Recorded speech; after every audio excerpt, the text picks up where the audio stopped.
Good morning. Good morning. There goes the Daverhood. And there was much rejoicing. Didn't your meds kick in yet? We got David Lefkowitz here. He's a Long Island arts guy. He's got his own radio show. I want you all to really enjoy a wonderful program done by a fine artist. A glorious thing of unparalleled beauty. Dave's gone by. Dave is one of my very favorite broadcasters, so keep on listening to Mr. Dave. Tropical hot dog night. Like two flamingos in a fruit fight. Every color of day. Whirling around at night. There goes the Daverhood. Good morning, everybody, and welcome live on this last Saturday in July of 2018 to the 661st episode of the Dave's Gone By Facebookio program of the stream. I'm Dave Lefkowitz, that beautiful unseen woman over here who is actually to my right, but I believe is to your left, or some kind of weird thing like that. That's my darling and adorable wife, Joyce. Little noise for Joyce here. Oh, dear. Oh, this is one of the broken ones. No, he's good. I don't know where the red one went. There should be a red one here, too. Oh, there we go. Whatever.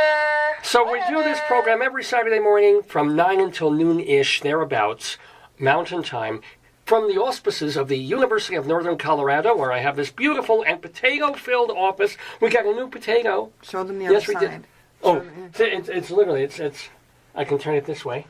Oh, I'm getting thumbs up. I actually got a thumbs up from a very, very major comedy guy. So thank you, Tommy, and Charles, and Kat, and Andy, and Melissa, and Melba, and Diana, and Gina, and Tony. Of course, Tony joins us every Saturday for Dave's Gone By. Look at we bought this about a week and a half ago. It's a potato cushion. Oh, pull that off. It's got a special tomato sticker on it. But isn't that wonderful? Isn't that absolutely beautiful? Doesn't that just say... What does this say to you, my love? Potato. It does. It says potato. If you're new to this program, and you might well be, it's not that I have a potato fetish or anything quite like that. It's just I have a fetish for a certain kind of potato, usually these fellas. Here, and joining us, of course, is the Grand Knish. He's missing his crown is being worn by somebody else, I believe. But, so many thumbs up for the potatoes. I'm so glad to hear that. Thank you, folks. Should I tell the story again? I don't think it was for the potatoes. I think it was for his track shoes. Oh, yeah. He's got these sparkly track shoes on. The Grand Knish, of course, he'll be making an appearance at Potato Day this September here in Greeley, Colorado. Wow. This is a very cool visual. We've got the foreground potato, we got me, and then the hanging potato. Yes. It's like a Hitchcock shot. I'm very proud. It's called the Spuds. I know, wait, look, Wes Anderson. Woo! So, anyway, lovely. So the potatoes, I've been collecting these fellas Tell for the story. 20 years. Tell the story. You want to tell it? Because I always tell it. No, it's your story. It's just, I'll do it the quick way. If people are curious about this, it all happened 20-something years ago when your pal Dave had a horrible, horrible hernia.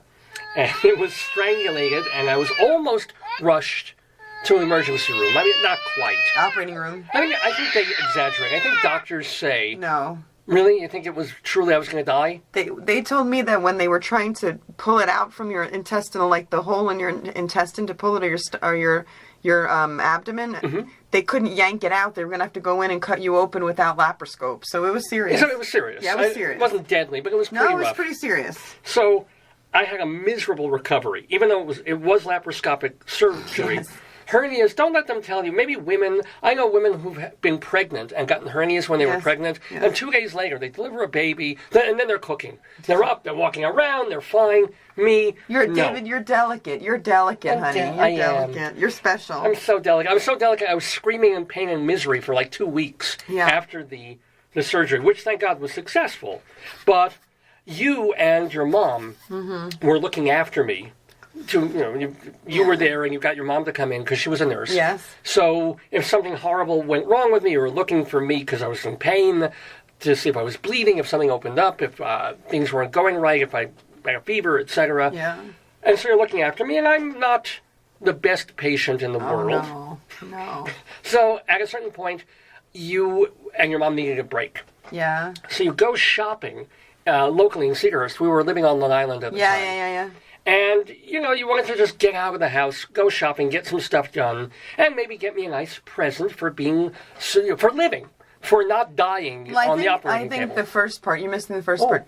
So the first part was I went with your cousin Deborah, and we had to get your pain meds, and it was Genovese, or one of those at the time. The pharmacy doesn't exist. Probably from the Genovese crime family. Yeah, probably. And I got you the potato peeler, the rotating potato peeler. Oh, the Rotato! And it broke, and that's why this is relevant. Oh, because that's right. I didn't know that part of the story. And I said to Deborah, should I buy it for him? She said, what do you think? And I said, of course. We bought 2 things from the television that have been unbelievable pieces of crap your that mom broke my also heart. got me that pasta pan that's supposed to self-drain and didn't work. But I didn't care about a pasta pan. I cared about the Rotato, where you can take a potato, if you remember this, it was on TV, and the little Or needle. apple.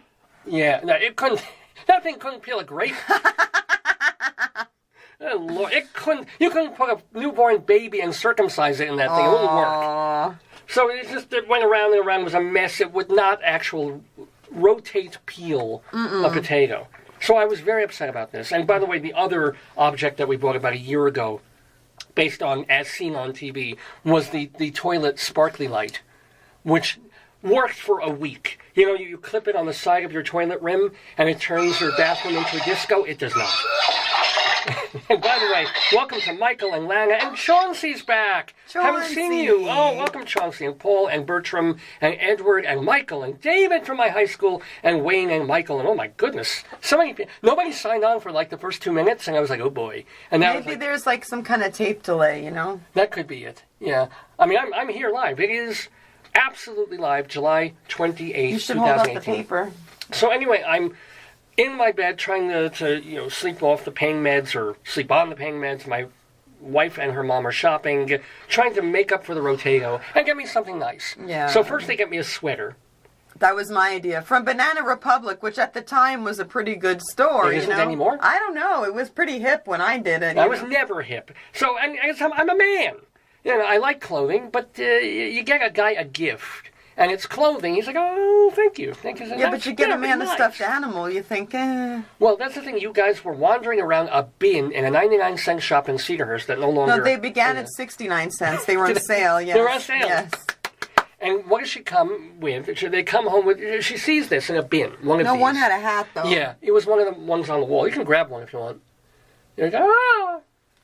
She sees this is one an of actor. These. Yeah. What? He's an actor filling in. He's It's not a real, Yeah. It's not the actual #1 potato. We don't even know. He's an early one. He's number 18. 81. Wait, or is he 18? No, he's 81. Oh, okay, so he's still pretty early. Yeah, because I have about 400 of them now, don't ask. Or you did ask, that's why I'm telling the story. Yes. And they see one of these in a bin of these, and they say, this is kind of cute, it's 69 cents, that's about what my husband's worth. No, I just said if you don't like it, it's not a big investment, right? Yeah. So let's get it, it's cute, he might get a kick. And they bring it home, and I'm like, oh, that is kind of cute, yay, potato, yay. And liked it, and it helped me heal, I like to think. It used its spuddy, tubiferous powers. Oh, God. It's disgusting. to heal my aching intestine and not ileosoas. What's down there? My omentum. Yes. And all of that. I love that word. Say it with me, won't you? Omentum. Have potato say it. Omentum. He'd say Swiss cheese. He doesn't know. He doesn't really know. So, felt great. And we've been married. Back then, we were only married about a year or two. A year. And even then, Less than a year. Yeah. Well, we were still in the romance phase. So everything we do in pairs. Oh, is that how it began? Yeah. Oh, yeah, sure. No, because we go back, and I said, let's get one more, because we have to have two of everything. Truth. We went back to Cedarhurst, to the place. Yeah. You got one more, and then you saw people having them in their carts, and you're like, oh no one else will buy these but me. I'll buy them. Yeah. And I'll give them to my friends. Yeah. That would be a really good gag gift. So I'm going to buy them. And then you tried to take one from a lady's cart. I did not. You were like stalking the lady with your cart. I was stalking her. I didn't take it from her. No. But it's true. I saw that and I thought, wouldn't this be the best thing? Because when you go you're invited to parties and dinner things, and you go to see friends. You have to bring chocolate or a bottle of wine, or you bring Why would you bring a potato? Pastry. And I'm like, wouldn't it be hysterical if instead of that, you walk in to some dinner party and you say, hey, thanks for inviting us. Here, have this.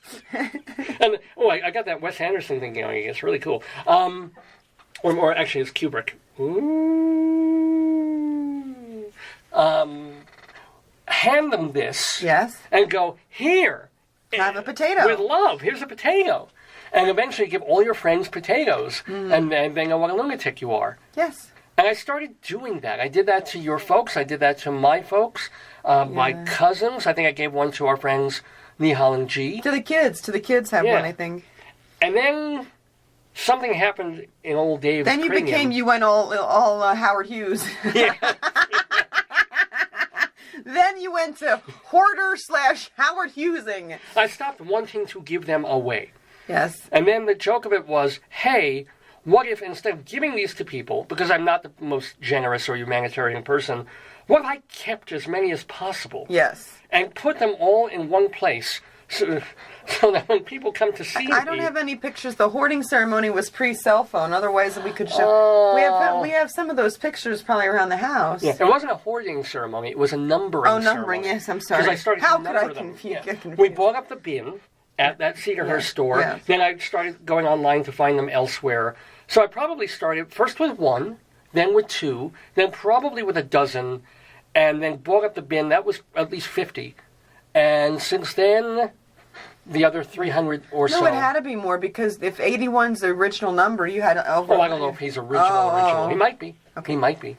And I found others in big groups and stuff. Now they're hard to find. And now, of course, if anybody watching this program or listening to this program has one, is it on eBay, they're going to say, oh, Dave, I've got one for $55. I'm like, I still have my limit. Tell them about American Greed, how they jack up, they do the Tell. You know, so you have to be careful, because I love the American Greed, and I was watching, and there was this baseball card company, and what they do is the company outbids, like they drive up your bids, so you could be the owner of a auction for a potato, and let's say it's 50 cents, and you put $10 through another Gmail or another account. So be careful when you bid online that it's not false inflation of the bet. Yeah, exactly. We learned that, yeah. Auction houses too. I mean, it wasn't like Topps baseball cards. It was somebody secondary market. Was it Marconi or something like that? Had a name like that. Yeah. And it was Long Island, wasn't it? Or that was the other. No, those were the coin people. Oh, the coin people. Yeah, be very careful. Watch American Greed for scams. Yeah, but nobody please scam me on potatoes. They just mean so much to me. And so do you, for tuning in every Saturday from 9 until noon or thereabouts here in the Daverhood for Dave's Gone By. Now, let me tell you what's going to be on this episode of the Facebookio program of the stream. Because I banter with my darling and adorable wife Joyce for a bit. We also do Greeley Crimes and Old Times, which is a great segment we've been doing for about 3 years based on a story in our local newspaper. We go inside Broadway for news of the Rialto, tell you a bit about the theater. It's weird, because it's the middle of July or the end of July. Shouldn't it be off season? Yeah, but 2, count them, 1, 2, Broadway shows opened this past week. Which 2? So we're going to tell you about them and how the critics reacted. Which 2? They were... And the beautiful thing is they were both completely different kinds of shows. Good. So one was, I want to say, an experimental new play, but not the most commercial kind of new play. It was called Straight White Men by a new playwright, first Asian female playwright to get a play on Broadway in Broadway history. I gotta clap, and let me go find I didn't bring the red one that has the good clapping. Oh. So I don't know. I have to find one here. Okay, this one. Yeah. There we go. Young Jean Lee. So the play was Straight White Men. It had all this trouble in previews and rehearsals. It lost 2 leading men, count them, 2, 1, 2, but opened up, and we'll tell you what the critics thought of Straight White Men. What's on the Broadway. other one? The other one is, we saw a segment about this on CBS Sunday Morning last week. Can't remember. About a band. Bon Jovi? No. Different gender. Oh, the Go-Go's. Boom! There you go. Head over heels. There'll be a lot of after-show grouping. Not at their age now. There's after-show Metamuciling. Oh, I don't think so. They were notorious. Yeah, they were. So on the road, they were notorious for being hoo-hoo-hoo-hoo. So that show opened. There's a show. Check this out. What? It's a jukebox musical, right? It's shoehorning a bunch of go-go songs into a new story because they figure people will come in from that yuppie age group. They'll come in, they'll want to hear these songs, and then, just throw them in. But they went creative with it. They actually grafted a story based on a Sir Philip Sidney poem. Oh, yeah. In Shakespearean kind of iambic pentameter verse. Oh, yeah, because they're trying to build off a Hamilton. You know that. That's a Hamilton pull. Oh, you think that's why? Of course it is. They're building off... They're trying to say, look, Hamilton's a historic blah, with music, with rap. We're going to get the Go-Go's to deal with some... Of course it's like a blender. It's a blender, yeah. Yeah, they put it... Now, of course. The critics like that mash. It could even be a bunch of hoo-hoo, but they're saying that to get that audience, no? Wow. I thought I would give the creators a little more credit than that, because one of the guys who did it, I'm pretty sure, is someone who created Avenue Q, which was downright brilliant. They're blending. That's a blend. Well, they blended it, and we're going to see if they make a delicious shake, or what you showed me that they were serving somewhere in Scotland, I believe. Did they turn into a delicious, chocolate, yummy runza shake? Haggis? You think haggis? Or mayonnaise ice cream? Yummy. Yeah, they're doing this in Scotland. They're making mayonnaise-flavored ice cream. Why wouldn't you just eat mayonnaise? It probably would have less calories. Why would it have... Oh, because you wouldn't add the sugar and the cream and the... I don't know. They're saying it tastes okay. It's creamy. Well, you can do things... When you make something cold, full of sugar and cream, you can do a lot. The volume is too low. I'm sorry. Not sure. Huh. Thank you, Raymond, for telling me that. One of our listeners, viewers, said, our volume is too low. I can't hear what you're saying. Try your computer. That's all the way up. I don't... Does anybody else have that problem? If you do, let me know. Or it may just be you, Raymond. Like me, maybe it's time for hearing aid, because I'm partially deaf in that ear. If I make this louder, this will give me a feedback echo. No, that's got nothing to do with it. Okay. I'm sorry, Raymond. I can talk a little closer into the computer. And by the way, welcome to Nathan and Frank and Mary and David and Tammy Faye. Tammy, I thought she left the Christian broadcasting years ago and died, but apparently she's with us. So welcome. I'm kidding. What, man? I'm thinking how we can make it louder. I don't know. I moved the microphone a little closer to this mouth. Let me, folks, if anybody else is having trouble hearing me, or if you're not, kindly let me know. Not that there's anything I would know how to do now, but I might be able to fix it for next show. Or, Raymond, if it's really a problem for you, remember that once the show's over, we archive all our episodes. We put them as audio and video now on davesgoneby.com, and there you can blast it. You can, if our volume here is too low, you can play it as loud as you wish. So I'd love to keep you here for the rest of the program, but for now, this is really the best I can do. I'll investigate on my phone. Yeah.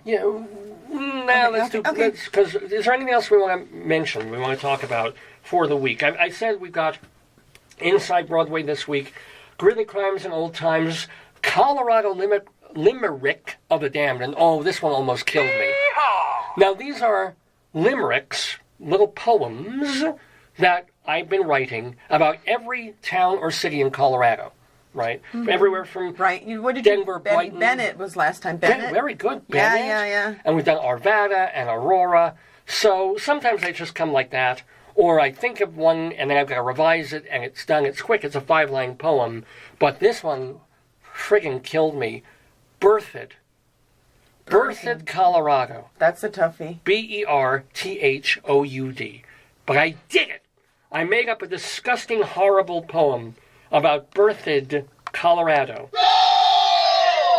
And so that's going to be the Colorado Limerick of the Damned for this Saturday. So that'd be really cool to have you hear that. What else? We will have more. Oh, yes, we are almost finished with Storytime and going through A Cow for Hansel. Erna Holyer's book about a religious poor German boy in pre-Nazi Germany and the cow that he wants so much. A Cow for Hansel.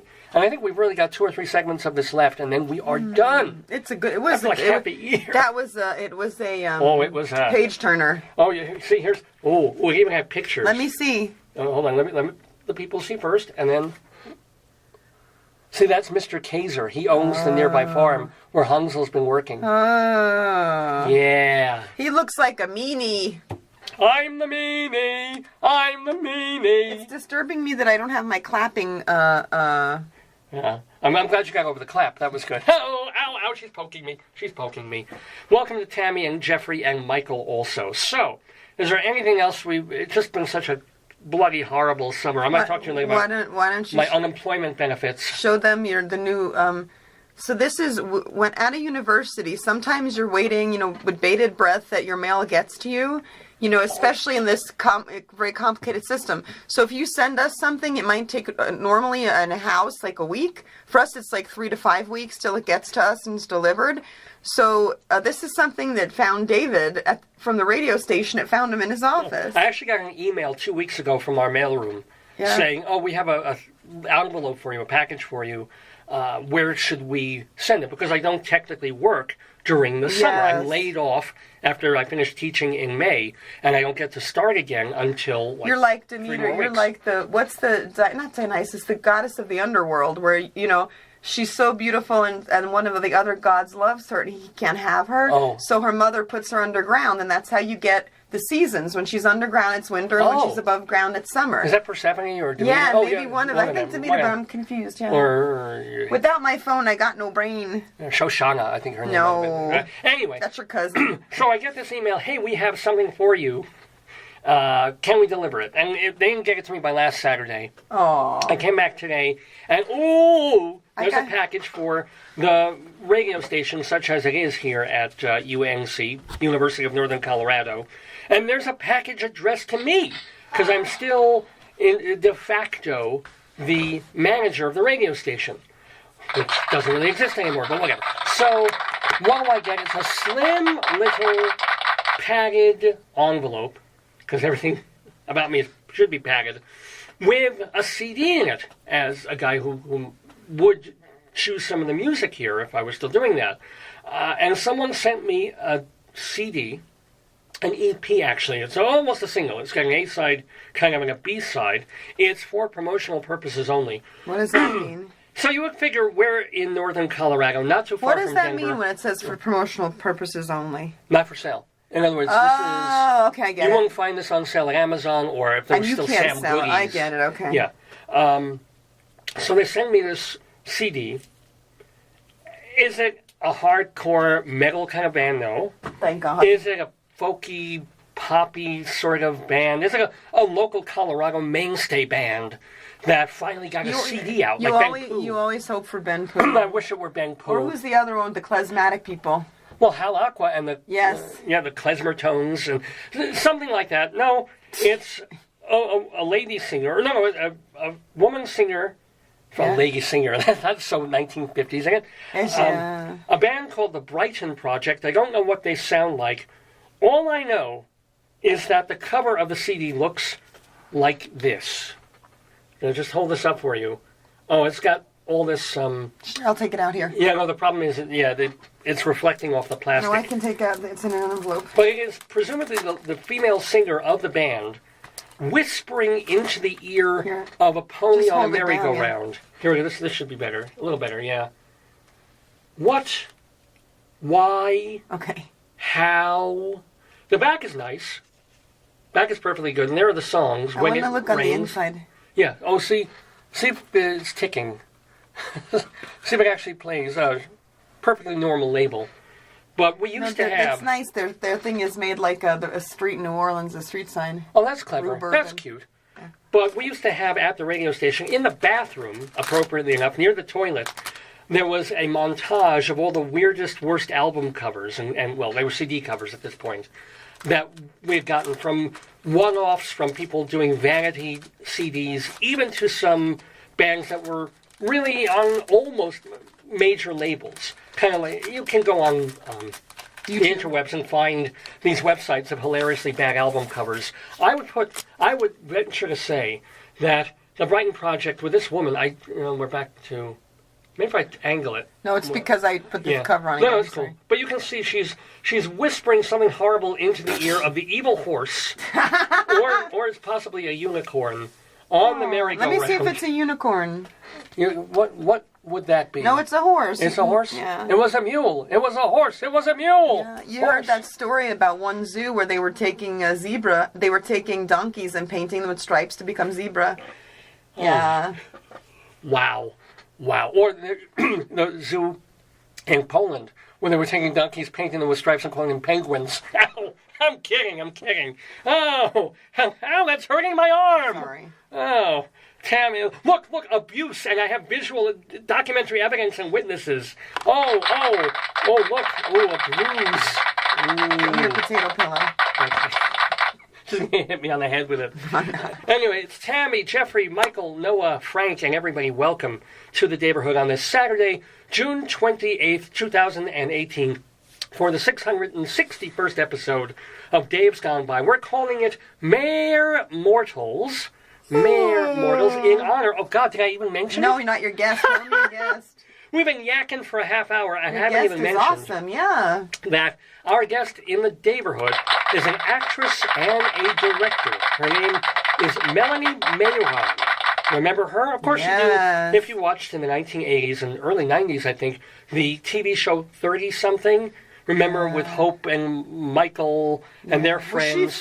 Was she Faith? Oh, Faith. It was Faith, was it? Or no, Hope, but then there was also the blonde girl. She was the other one. She was like the independent lady. Patricia Wegig, and you had, it was Carolyn Wegig. Yes. Oh, Who was God. the Timothy blonde Busfield girl? was the friend. Yes. And then the cute, red-headed photographer girl. Oh, yes. Who was, the girlfriend for a while of Peter Horton, that character. Yeah, they were that show was like super huge then. It was a big deal. People loved it. Was like very, very.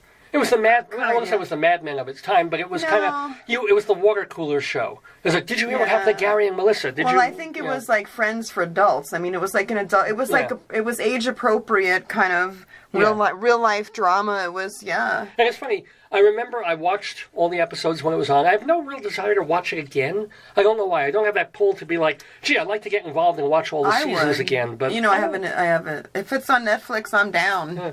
But it was a good show. And, I liked a lot of the characters, especially. And Polly Draper, she was really good, too. I liked her character as well. But Melanie Mayron, she played Melissa for all those seasons on 30-something. And then she went on to do a whole bunch of other stuff, mainly directing. She's directed tons of sitcoms and TV shows. And a lot of actors go that route, don't you think? They act, and then they're like, you know what, I want to try something different. And also the way television and movies are, you're an actress, you're in your 20s, you're young and cute and beautiful, blah, blah, blah, and then you hit your 30s, and then you hit your 40s, and either you start playing only moms, or you get behind the camera. You become the dowager. Yeah, sure, you become the grandma when you're 48. Wow, that's ridiculous. And you become the mom of an actor who's only 8 years younger than you are. That's only in U.S. cinema, not in English cinema. True. Right? True. Don't you think, I don't know. But I mean, she was in another movie. She was in, I want to make sure I get some of these right. But Melanie Mayron was in Car Wash way back in the day. Oh, my God. Harry and Tonto with Art Curry. I mean, she had a good career, but that was before 30-something. Really? Yeah, and then went on after 30-something to direct and still act occasionally. Well, now she has directed a movie. Okay. And it's going to be opening in early August 14th, mid-August, August 14th. That's not that far away, David. 3 weeks? Exactly, yeah. 3 weeks? And you can end up downloading it, I believe, on iTunes, because you can watch movies on iTunes as well as listen to music. Yeah. So you can see it on iTunes. It's called Snapshots. Ooh. Snapshots. And it features a terrific performance by Piper Laurie. If you remember her from Carrie, she's a really good actress. Yeah. So Piper Laurie is the star. Is it a series or is it a one-off? It's a movie. It's an hour. She should tell her to do a Netflix series. I'd like that. I'm sure she is or wants to. Yeah, Netflix. We learned from Adam Ruins Everything how you legitimize a channel, but I love Netflix and they have great series. I wish she would do something with them, Melanie. Okay. I'm not sure she wants to. I mean, she's looking, I'm sure, for her next project. But right now, she's busy promoting, of course, this film, going to festivals and things like that, and being in wide digital release distribution on August 14th. It's called Snapshots. Again, Piper Laurie plays this grandma, and it's a 3 generations of women kind of thing. So the daughter, she's married, but she has a decision to make. What's that other one, like with Julia Roberts with all the women? Oh, August Osage County? No. Not sure. Mortal Kombat? No, it's with they're all Southern women. Green Tomatoes. No, I know what you're thinking of. The other Southern women movie. Yeah. Haircut, Barber Thing, Broadway play. Yeah. Help me, theater people. Steel Magnolias. Yay! Yay! Is it like that? Well, there's some level of that. Have you seen it? Yeah, I watched the movie because before I wish I could. I got to interview her, or actually, I was going to interview her. I was all set to interview her. I prepared to interview Melanie Mayron. I'm going to look it up, snapshots. Yeah, and then Rabbi Saul Solomon got the call to interview her instead. So, unfortunately, I'm sorry, Melanie, I wanted to do it, but Rabbi Saul, he does have certain privileges around here on this program. So Rabbi Saul Solomon will be interviewing Melanie Mayron, the actress and director. I'll give you this here. Yeah, give us the synopsis. My phone is slow. Oh, okay. It says a 2018 film. Mm-hmm. It says when a grandmother's past collides with her granddaughter's future and her daughter's angry present, the love between three generations has to overcome decades of deceit. Ooh. And then it says, director, you want to... Director Melanie Mayron, edited by Josh Ripkin, Jewish name, story by Jan Miller-Koran, which I believe is based on, it's either her or Catherine Cortez, who has sort of a story in her family's biography that... they have a trailer on YouTube. Yeah, of course they do. It's a film. And it's an IMDb. Yeah, well, of course. And it's been reviewed already. How can it have been reviewed? I don't know. Well, maybe at festivals, or they released it to some critics 3 days ago. Oh, okay. So they're getting it out there. Well, if they're going to release it on iTunes, I guess they want reviews to already be there so they can say, hey, we got some good reviews. Come watch this movie. Come download it for whatever it costs to download a movie on iTunes. Excuse me. And by the way, while Joyce is checking that, hello to Jeffrey and Michael and Noah and Frank and Ruth and Bert. Interesting name there, Bert. But welcome to Bert on the Dave's Gone By program. So... Melanie Mayron, yeah, she'll be with us in a little while. But we also have Broadway to do, we've got a Limerick to do. Before all of that, I also want to tell you about our wonderful sponsors, the fine folks at Hewlett Minuteman Press, the copy kings of Broadway in Hewlett, Long Island. Since 1974, I believe, the Toran family has owned and operated Hewlett Minuteman Press right in the heart of Hewlett. It's across the street now from the giant Petco, 2.5 blocks from the Long Island Railroad station there, and it is the place, if you have copies to make, black and white, color, single-sided, double-sided, big 1,000-page volumes that have to be bound or spiral bound or laminated, or even just a one-off, 1 copy, 10 copies, Hewlett Minuteman Press can do. You know what? Let's do the letter M. For Melanie, and for Mayron. M, these are just some of the things that Hewlett Minuteman Press can do for your company, for your business.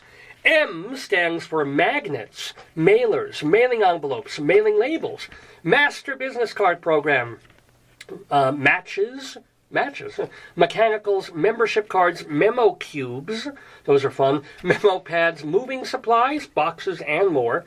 Monograms, mugs, of course, multi-part forms, and municipality forms. And, look in your drawers. If you're running low on municipality forms, Hewlett Minuteman Press is the place to go. So, They're open 5 days a week during the summer, 5.5 days during the fall and winter and spring.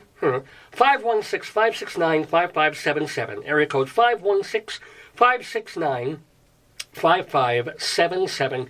Hewlett Minuteman Press. And if you tell them Dave sent you, you get 10% off any job, big or small.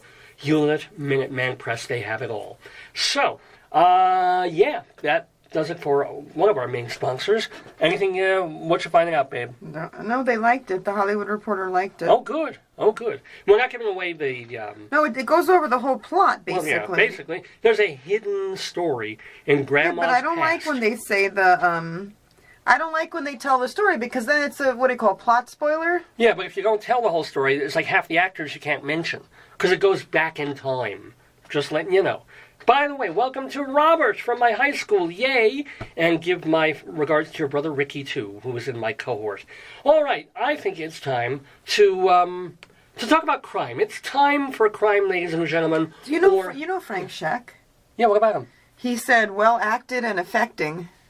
Oh, good. In the Hollywood Report. He's a Hollywood Reporter? Talking about the movie. Yeah, he has been for years. Yeah, see? Frank's an old friend of mine. He writes mostly theater reviews, but I guess he does movies too for the Hollywood Reporter. He gave it a ripe red tomato. Wow. Let's see. 3 ripe red tomatoes. So people are liking this movie. It's a good movie. And Rabbi Sal will push this. I will push this too. There is sexy naked action. And the kind old Dave likes. Oh, yeah. Oh, yeah. So, just so you know, if you're thinking, it's a chick flick, it's this, and it's a generational then it should be Netflix. Because Netflix, you could do that. Look at the Girlfriend's Guide to Divorce. All it was like soft porn. Right? Yeah. So, yeah. Anyway. Tell her to do a Netflix series. Now I'm thinking of naked women. Thank you. I needed that. Anyway, what we need now is Greeley Crimes in Old Times.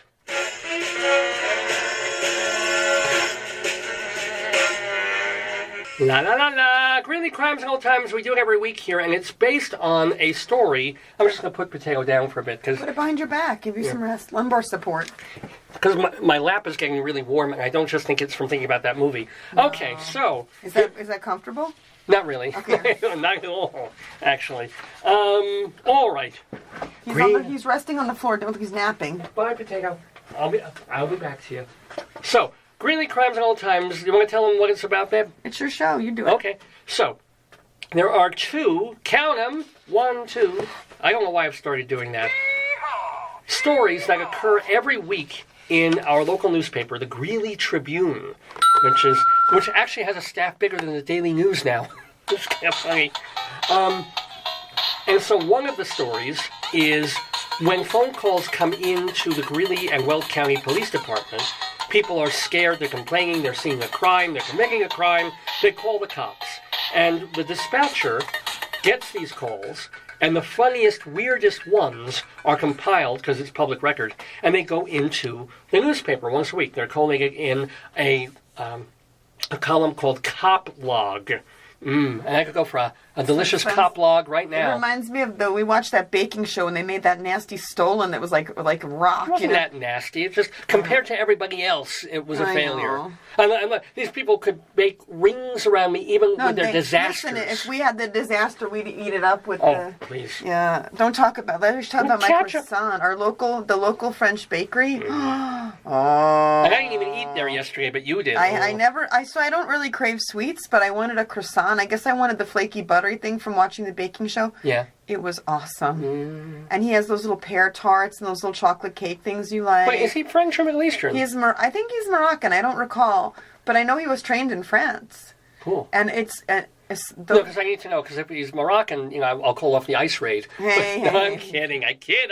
No, but it was delicious. We got to go there and pick up some stuff. Yes, we must. And he made he gets the chocolate from France for the chocolate croissant, and he made a strawberry and cream cheese. He's got every time he makes whatever he likes, it's delicious. What? Naked women and pastries. Does it get better than that, ladies? I know, it's delicious. Not that I'm getting either. Yeah. You'll get pastry. To think about them. If you take me to the arts picnic tomorrow, you'll get pastry. Whatever you want. Yay me! They Yay have a me! little, you can have for breakfast one of the little chocolate cakes and the nice sweets, and then the savory. You could have some savory for dessert.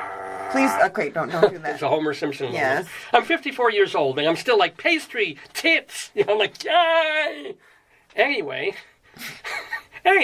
Focus here. Cop Focus.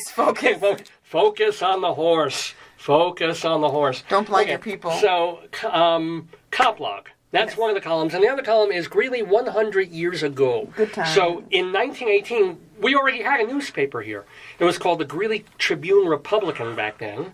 It rolls off your tongue, yeah. Doesn't it? Yeah. And so, this fellow, Mike Peters. Mike Peters is a lovely man. Yeah. Oh, my God. He was a guest here in the Daverhood a few months ago, and really nice guy. He still compiles this column that he founded many, many years ago, going back in the newspaper 100 years and just reprinting it and saying, oh, here's a cute little story that appeared in 1918. Usually about some child who falls off something high, gets a concussion, and all of a sudden is fine. Yeah, you get a lot of that. Or a lot of hobos being thrust out of town. Yeah. And a lot of people beating the shit out of Germans because it was the middle of World War I. Yes, or chickens, like people fighting over chickens, or chicken thievery. Oh, that's bad. Yeah. Chicken thievery is not good. Yeah. So those are the two columns. We mash them up in a way in, excuse me, a segment we call Greeley Crimes and Old Times. Are you ready, babe? I want to make sure my date's not here. Oh, right. 30, right? Yeah, and I got confused. I lost track of time. Okay, here we go. Greeley Crimes and Old Times. Okay, wait, let me get my thing. Get your sound machines ready. Okay. Because that's the high-quality radio we do here. Greeley police responded to 14th Street. Wait, hold on. Oh. And a man pushing a shopping cart and yelling and screaming. Is that you? That's you when you don't. That's David when he doesn't have his double gas points on the weekend. Yes. When we go shopping on Thursdays at King Supers, and I reach in my pocket and I realize that I can't get my double point coupons. Yeah. I'll show you. See, what happened? Oh, you saved it. Of course I saved it. Look. Nice. There's the barcode. Good job. Because I'll save money any way I can. Tell me, because unemployment office, I'm unemployed. Tell me what happened. What's the outcome of that? No, there's no outcome. It's just a man pushing a shopping cart. Do we know any? Yelling and screaming. Wow. Yeah. Well, I know now a lot of the stores have delivery. Wouldn't that be great if you have Uber meals and Grubhub? You can they deliver your groceries. Walmart, all the stores will. But imagine if they deliver your groceries with a guy screaming, like, "Here's the milk! You want an ice cream? Here's your fucking ice cream!" It's mayonnaise flavored. I know you wanted chocolate. I like vanilla. Here's vanilla. I need to use your toilet. Never let an angry person pushing a shopping cart use your toilet. Yeah, basically no. No, that's great. Anyway, forget the toilet. I'll use your carpet. You got a jug? And he's making number 2, so it's worse. Anyway, police responded to a fast food restaurant on 10th Street. Near 8th and 8th. For a report of a woman walking in and out of the restaurant to yell at traffic. That's the stoplight going. Can you explain? Okay, wait, hold on. Why? Yeah. Now let's take this down. Yes, please. Yes. Now I understand I get mad at traffic too. Mm-hmm. But why do you go in a restaurant to yell at traffic? No, she's coming out of the restaurant to yell.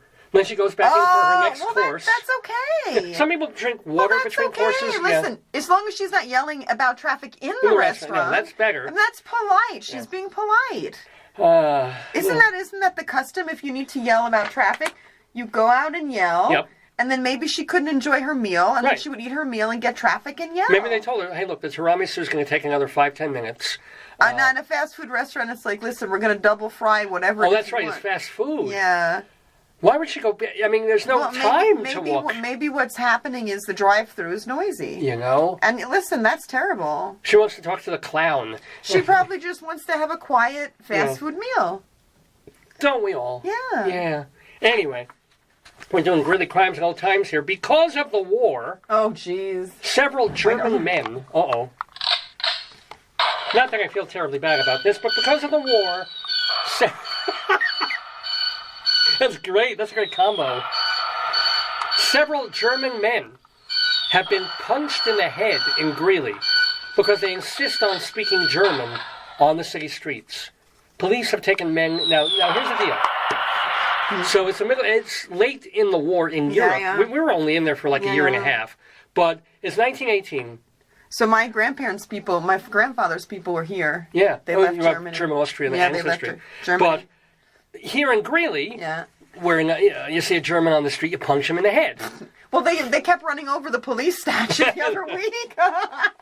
But you need a diversion. What did the police do? What did the police do? They probably arrested the Germans. They took the Germans in and lectured them on speaking English. Could you, okay, so we're both in a similar cohort. We grew up in a time when you were lectured to. I don't know if they even lecture to children anymore. We got a good talking to. Like we got shamed. The nuns would shame us. They'd browbeat us. They would make us feel guilty. Like I don't know if they do that anymore. I think you can still bring a misbehaving 9-year-old to a cop and lay down, be stern. And I don't know. Sometimes remember the kids called the cops when they were bored. Oh, we get those. But it's just this idea of you got innocent people who happen to be German. Look what they did to the Japanese. They interned them. Yeah. I mean, so you got to think it's risky, right? Yeah. It's risky. I mean, I know if I had some Japanese interns, I would get so much more work done. I have them do all my indexing, my logging, some of my writing. I feed them. Keep going. All right. Anyway, are you ready for on this? This Greeley Crimes and Old Times, are you ready for a special animal edition? Sure. I don't have... No, my... Oh, we don't have animal sounds? That's all right. Okay. Those are all scary animals. We need a speak and spell with we have this one. We have this one here. Yeah. Oh, they're all scary. What is this? Well, we have an animal special on Greeley Crimes and Old Times. No, certainly not. Although that is farm. Yeah, okay. Police responded to 16th Avenue for a report, and I love the alliteration on this, of a rabid rabbit. A rabid rabbit. Wow. Well, we've had rabid bats. We've had norovirus. Yeah. We have a neighbor who has raccoons dying in his floorboards. That's true. Yeah. The caller said the rabbit was sitting in her yard when another rabbit hopped over and quickly scampered away. She thought this meant one of the rabbits might be sick. Officers said this was typical rabbit behavior and that bunnies are almost never carriers of rabies, as is the case with other small rodents. I didn't know that. So you don't get rabbits with rabid rabbits. You don't get that much. Rabbits are very timid babies. They're not... Rabbits with wabies. Yeah, they're not... Yeah. They're not... Oh, that's good to know. But if you saw two bunnies acting oddly, would you call the cops? No, I have squirrels that stalk us all the time, and I don't call the cops on them. It's true. Yeah, National Guard, I think, should be called in for those squirrels. No, I think just like a handyman with a plunger. They can solve anything. Oh, yeah. I call him in for something else, darling. Wiggle! Anyway, don't know what that means. Police, more animals! More animals! We don't have any good animals. Police responded. How about this? We have the bell, like on the farm. We can dingle the bell. I don't know where that is. Oh, well. Sure you don't. You know where it is. You just don't like it. It's loud. Police responded to Bittersweet Park for a report da-da-da-dum, of an aggressive guinea pig on the loose. What? Yes. What? This was in the newspaper, How folks. how can you... Guinea pig on the loose. Scary. Armed. Dangerous. Why don't they just call animal control? I mean, I don't know. Why don't you just run the other direction? Yeah, dude. There's a guinea pig. Dude, yeah. How fast? I mean, you had guinea pigs. How fast do they They're run? rodents. They can haul tail. Yeah, Really? yeah. Oh, okay. I had a hamster, not a guinea pig. You never had? I thought you had... Mr. Nibbles was my hamster, not a guinea pig. I thought you also had a guinea pig at one point. No, I never know. I know people who have them. Police responded. Now, we get all hepped up on 8th and 8th. When something happens on 8th Street and 8th Avenue, we get really hepped up. Yeah. This is not 8th and 8th. This is 16th and 16th. Ooh, so doubly. it may be double. For a report... Of what? Now, remember, police responded to this. Mm-hmm. A report of a male and a female duck walking behind some bushes and carrying a trash bag. Listen, every species wants to have safe sex. If they whatever they do behind a bush with the trash bag, What happens in Bittersweet Park? maybe they felt they would suffocate. Because if you eat plastic, why don't you just grab the trash bag? Go over there and grab it. Well, ducks are scary. Have you ever tried? Geese are bigger. Ducks are not bad. You just grab it and run. Maybe there were drugs in the bag. Oh, you think it was a cartel? Well, yes. There's an opioid duck crisis. I'm saying they would walk normally, but they waddle. Why? Because they're all fucked up in the head. Yeah. That's funny. I'm telling you. They watch the commercials. They get it from their doctors. They don't even have to pay. They just say, put it on my bill. That's a joke right there. Kind of comedy we do. This is why Tommy's going to drop Cheech and come join this. Yeah, he's going to drop something. He's going to come to Colorado, but not for that. He's going to live in Garden City. Are you ready for more animals? Oh, yeah. I have no sounds. And this actually made in the hard copy. Yeah? Of this Front week's page? Greeley Tribune. Didn't make the front page, but actually made the hard copy headline. Whoa! For Cop Log in the Greeley Tribune. Police responded to 8th Street and 31st Avenue for a report of a kitten covered in poop. That's disgusting. I know. How would you know it's covered in poop? You would know, or as opposed to mud, I guess? Yeah. Well, Probably mud. maybe. Would you get close enough to find out? Of course I would. I love animals. I'd be like, come here, little kitty. If you saw a potentially rabid cat covered in potentially I would wear, excrement. like, Oh yeah, you bring gloves. plastic gloves with you everywhere you go, so you can of pick up course. kittens covered with shit. Of course, yeah. Yeah, really. That's how we met. I've had some pussies that smell like shit, but no, you go, ow, ow, ow, ow, ow, ow, ow, ow, ow, ow.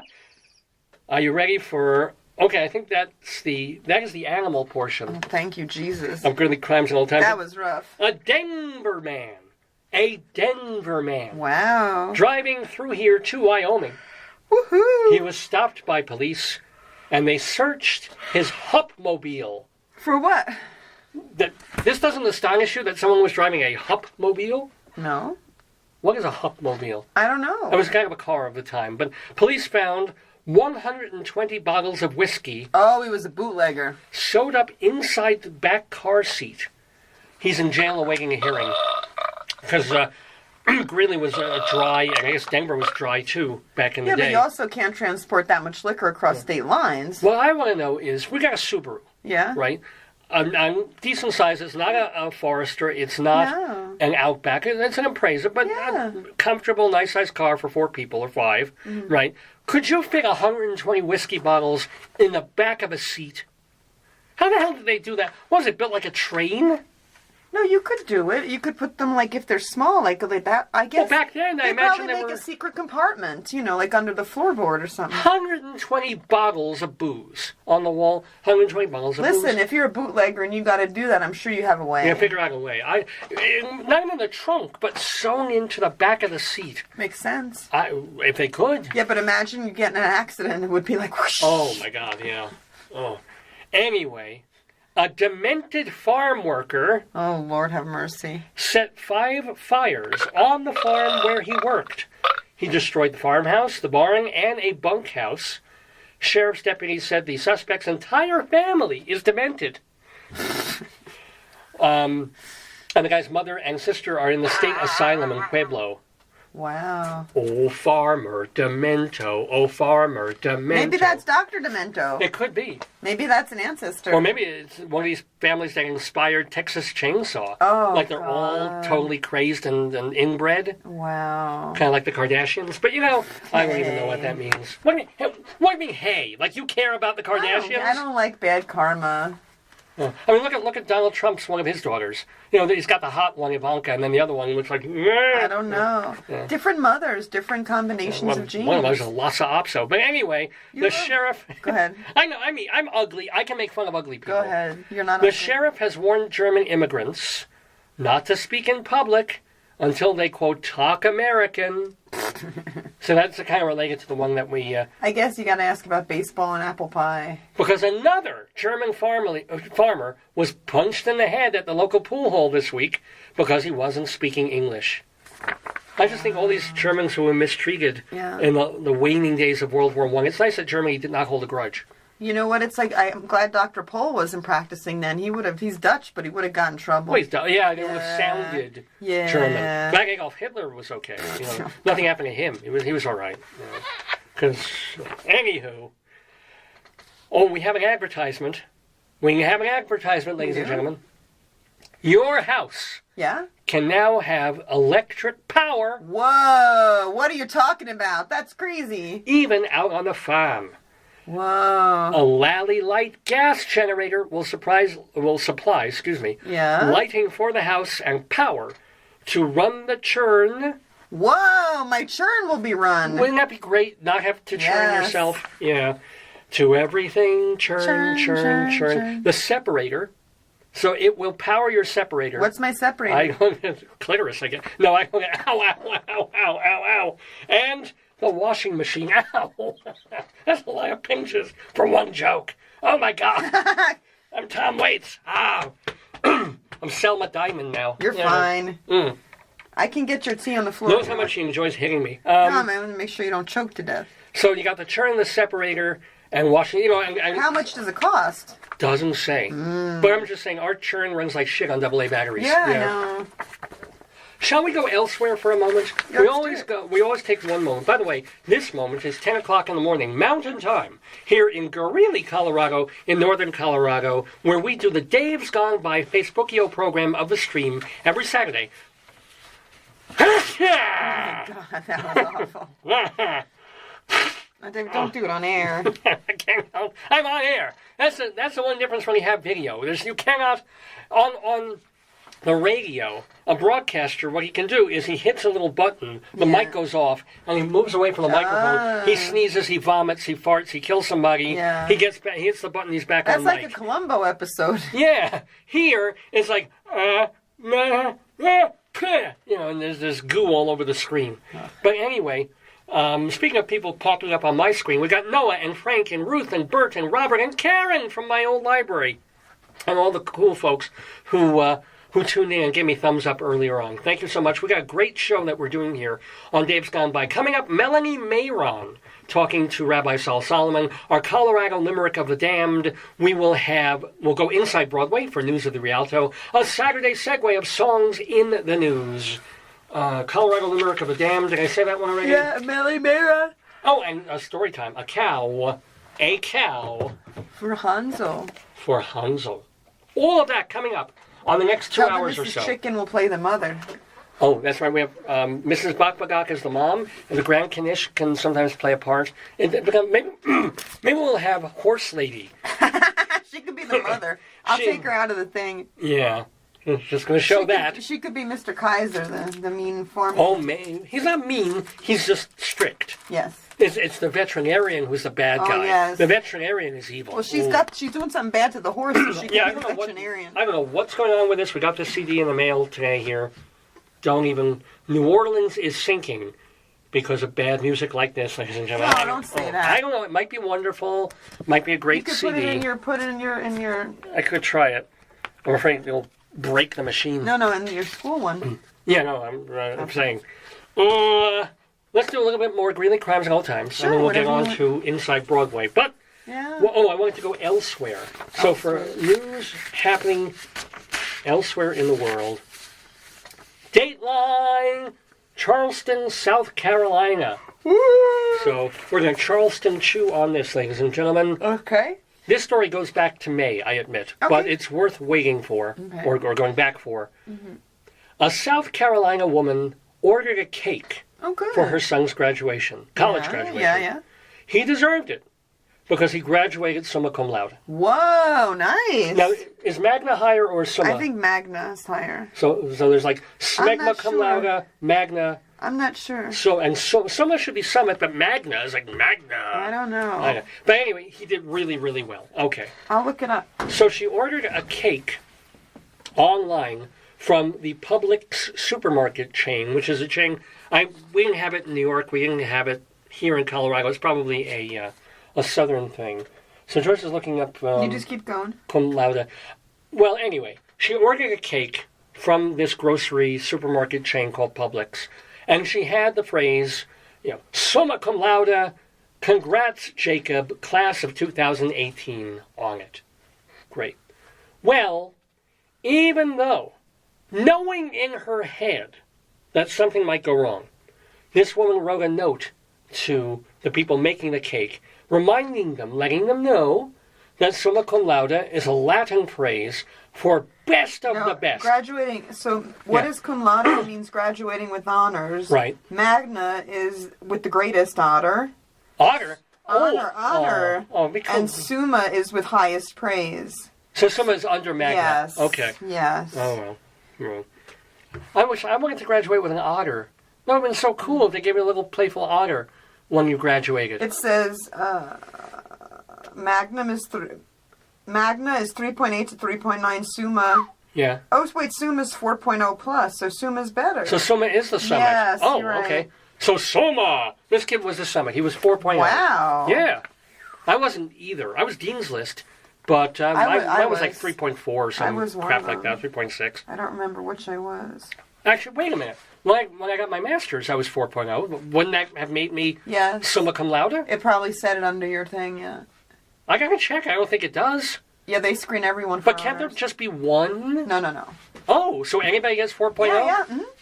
I gotta put that on my resume. You're thinking of unemployment office. You're thinking of valedictorian and salutatorian. There's one of each. Oh. But the honors, Latin honors, I'll tell you because one of my students did really well and freaked out because she saw something weird on her transcript, and I asked what it was, and they said, "Oh, we screen all students for honors." Yeah. No, but I got 4.0s straight when I got my master's here. So then you should have, it should say... I should be magna cum laude. No, summa cum laude. Whoa! Anyway. Check your diploma. I will. But this kid graduated summa cum laude, 4.0. And the mother tells the supermarket chain, the bakery department who makes the cakes, there's a Latin phrase, please spell it correctly, da-da-da. But even in that thing, it was like an apparel, graduation apparel, they said there's a lot of common misspellings of it. Well, this was intentional. What do you think they did? Tell me. Well, the Publix wrote the cake out, and they did summa -- laude. Because whoever was making the cake saw the word cum. Oh. True story. They actually even though she warned them this is a Latin phrase, they actually censored the phrase summa cum laude because they thought it was something naughty she was putting on the cake. Well, maybe it's a policy. Well, I'm sure it is. I'm sure some, can't do that word. And they refunded her money. Let me tell you, so I graduated from Jesuit school with the PhD. My whole diploma's in Latin. Oh, well, yeah. It's all in Latin. So all my other ones are English, and then my doctorate's in Latin. Are you sure? Do you know what it says on there? Yeah, because my friend Alvaro made one up for my dachshund. He made a mock diploma up for my dachshund. I'm just check your Latin diploma. It could be coded messages to ISIS. No. For all you know. No, it just says I graduated. It could be absolute filth. I think I graduated with honors, come to think of it. Yeah, I'm sure you must have. Check your diploma. Yeah. But I'm saying... no, because mine does say, I think I was Magna or at one of them, maybe undergrad, and then the MPH, we didn't... At Columbia, they didn't have GPA. We didn't do GPA for the MPH. So was it pass-fail? Well, you got grades, but they never calculated GPA because they found it was silly. And then when I applied for graduates, to get the doctorate... good luck. I had to go back and ask them to calculate it, yeah. Oh, so they were still able on some level? Yeah, they could do it, but they didn't normally do it out of practice, yeah.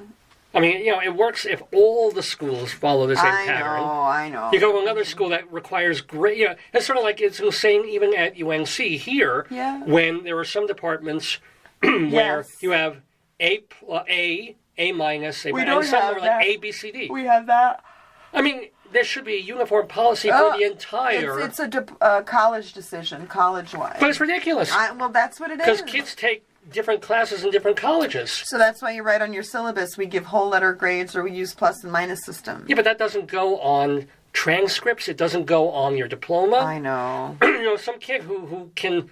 is happy squeezing by with a B, doing B- work for the whole term, takes a class in a department, and suddenly they got a C+, or you know what I'm saying, or they get a literal, you know what I'm saying. Yeah, it's harder when you don't use the plus and minuses. When I first came here, it was odd to me because I've always used them. But when you don't use them, if you're 2 or 3 points away from an A and a B, then you really get stuck. It's brutal. I mean, that's harder. You know? There's no subtlety, and there's no. But that's a decision that people make, and they follow it. It's also easier to grade because you have clear. Oh, A, B, C. It wipes out all this middle ground. Yeah. So I mean, there's rationale for both. But anyway, that is our college story. Oh. On Dave's Gone By. Let's do one or two more Greeley crimes and old times, and then I'll get on to the theater. Let's see. Police responded to a convenience store on 11th Avenue for a report of a man trying to sell the medication he just picked up from the pharmacy. Not a bad guess. Convenience store on 11th? Well, it could have been Rite Aid, could have been... Well, what's on 11th? Yeah. I don't know. I didn't have the cross street on this one. Oh, but, probably 8th. Yeah. But, go in there, get your meds, and then resell them on the street. Weird thing is, it was Dulcolax. I don't know if it was. That's funny. You know what? With a laugh like that, that's the end of this. I'd love to go on a big note. Greeley crimes and old times, ladies and gentlemen.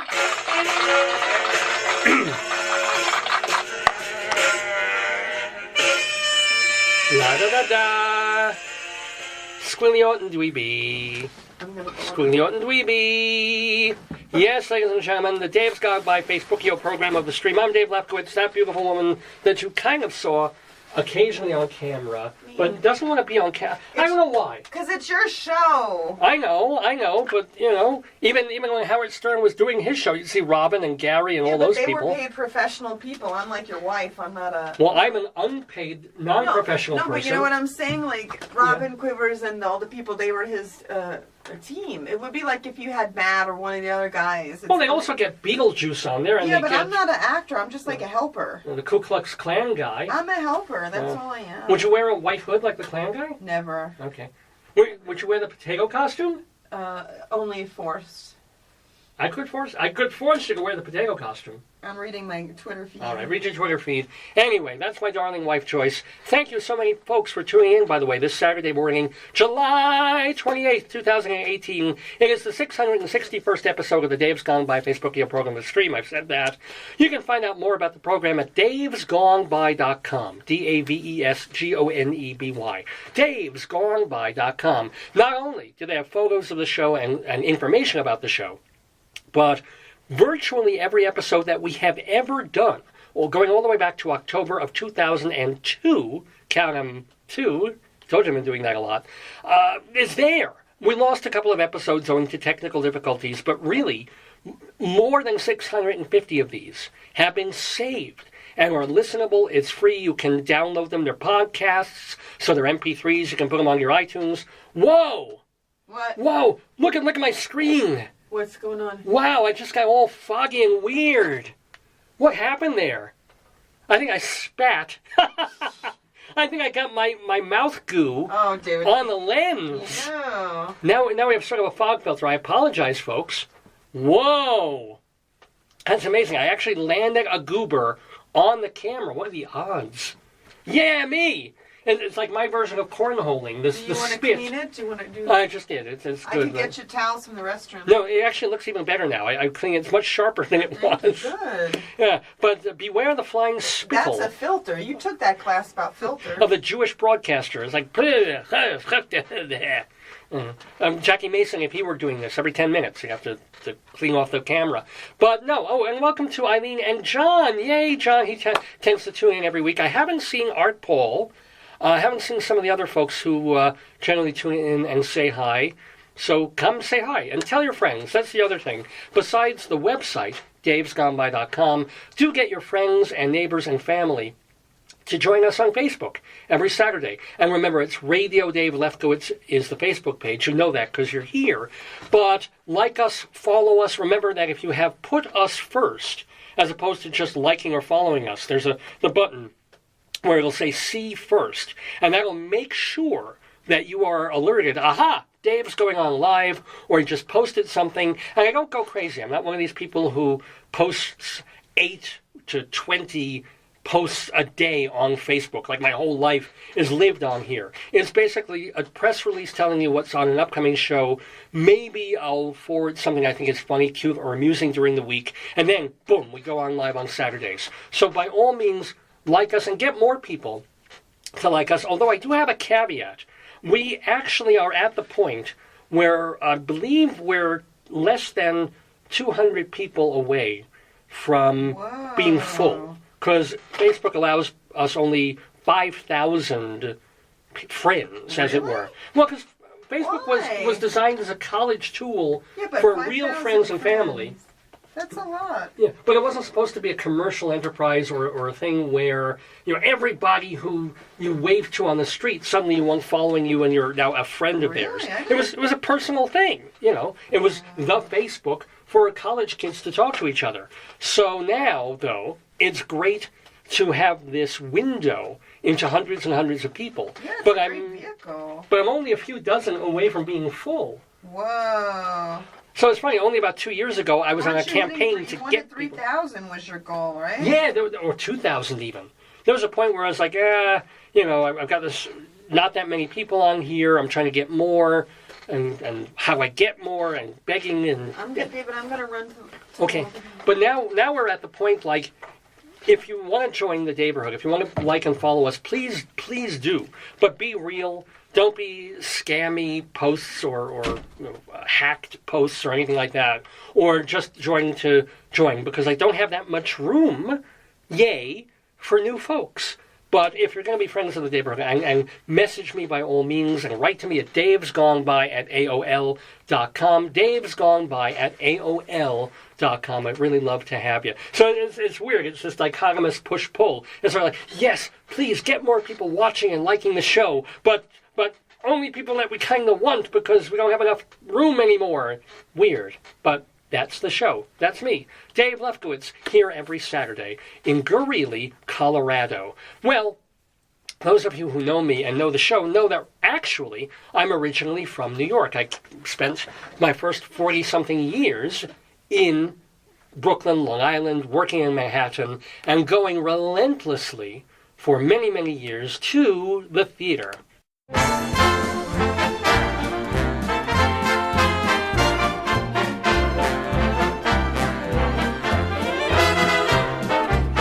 Inside Broadway, a look at theater on and off Broadway and beyond. Brought to you by Total Theater and Performing Arts Insider. Curtain going up.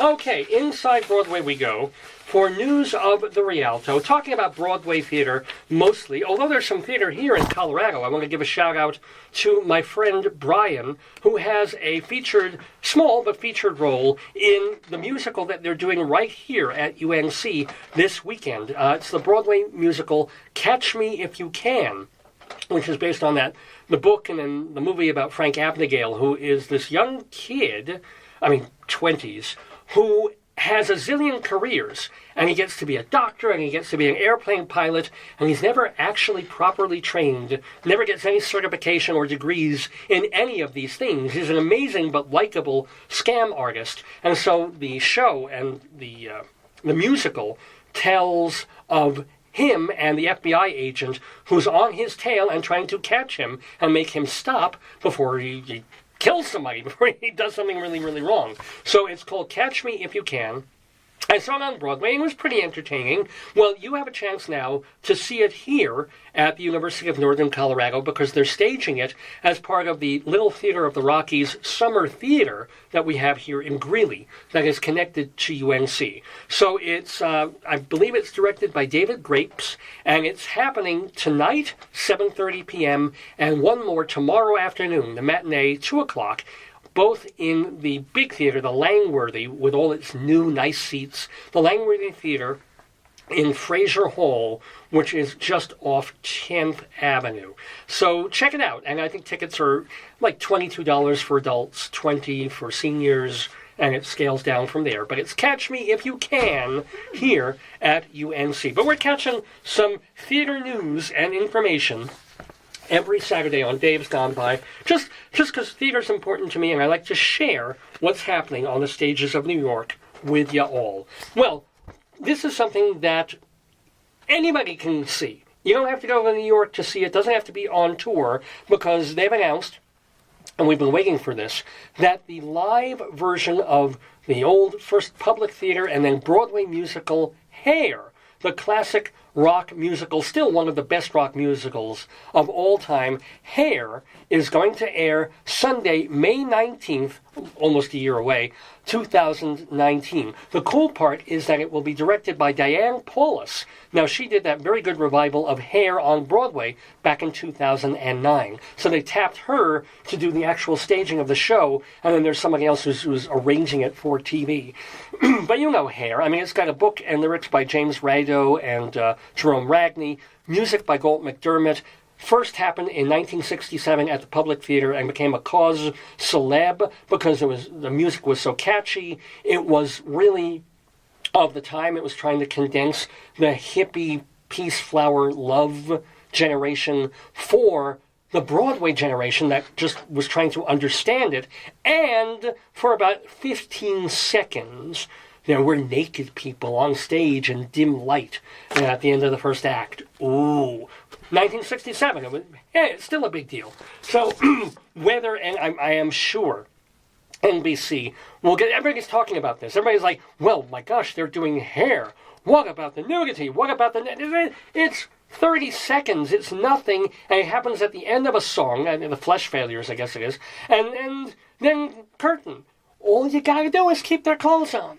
It's no big deal. It's not like bad language, of which that, I'm wondering.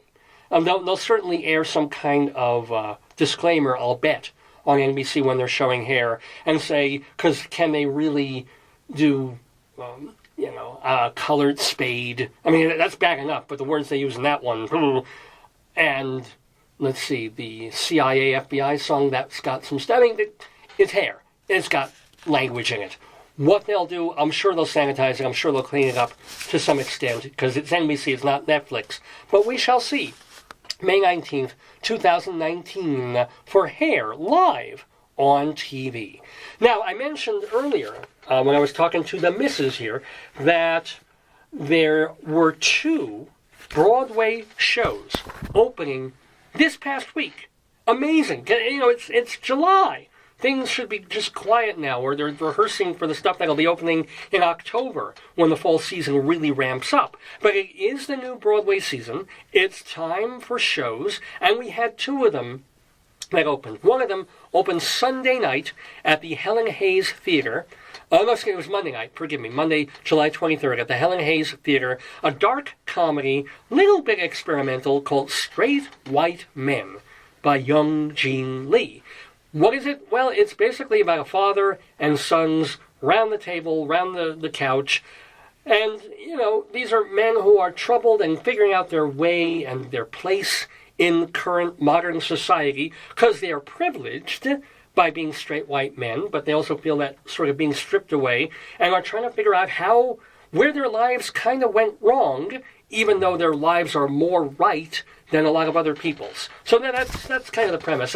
By the way, have not seen Straight White Men or the other show that opened. I'm just telling you about them. When I go to New York in October, Lord willing and the creeks don't rise, I'll hopefully get to see them and report back to you. But Straight White Men, it is produced by the Second Stage Theater, which was an off-Broadway company for many, many years, and then finally they got themselves a Broadway theater. They took over the Helen Hayes, so they're producing the show. It's directed by Chicago director Anna D. Shapiro and features a cast of Armie Hammer, Stephen Payne, and Josh Charles. What was kind of interesting and what got people nervous during the rehearsal and preview period was that they kept getting different actors for the lead guy. They started with Tom Skerritt. Now, you know him, I think he was on Picket Fences, and he did a bunch of movies and things. And then something happened. He had to bow out for personal reasons. They lost him in, rehearsals. They started rehearsing their next guy, Dennis Arendt. He was the guy who did that play with Mary Louise Parker a couple of seasons ago on Broadway. So he's rehearsing while they have the understudy playing previews. And then Dennis Arendt has a falling out with the director, and he goes away.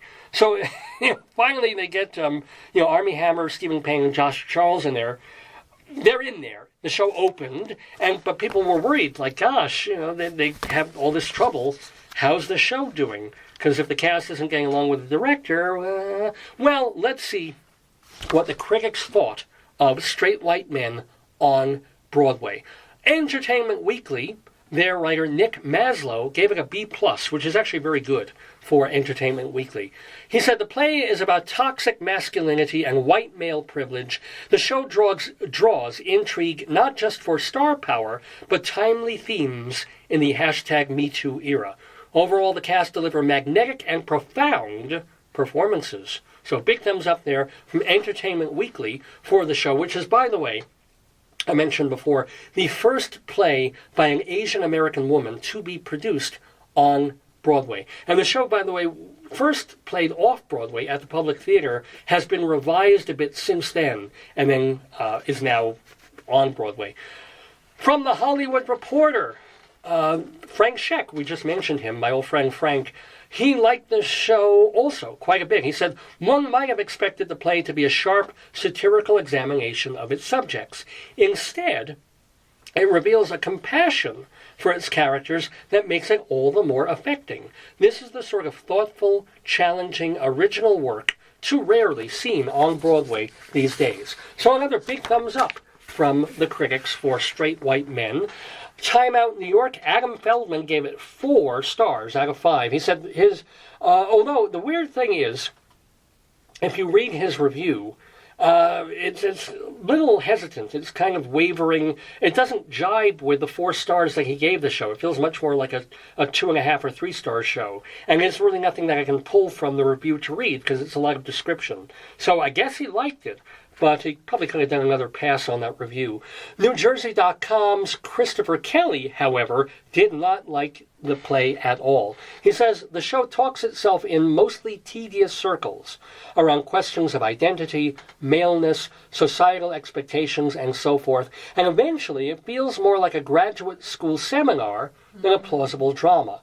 Like Frank Scheck of The Hollywood Reporter, and so many other critics, the one thing that they say is, and it's intentionally done, before the show starts, for the 10 minutes while they're seating people, and, I guess the show probably starts at 8:07, the Jewish Hager clock, up until then, they blast the music as loud as they can to ear-splitting volume. And then they have a couple of people come out and apologize for it. And it's yeah, it's intentional by the director, intentional by the playwright.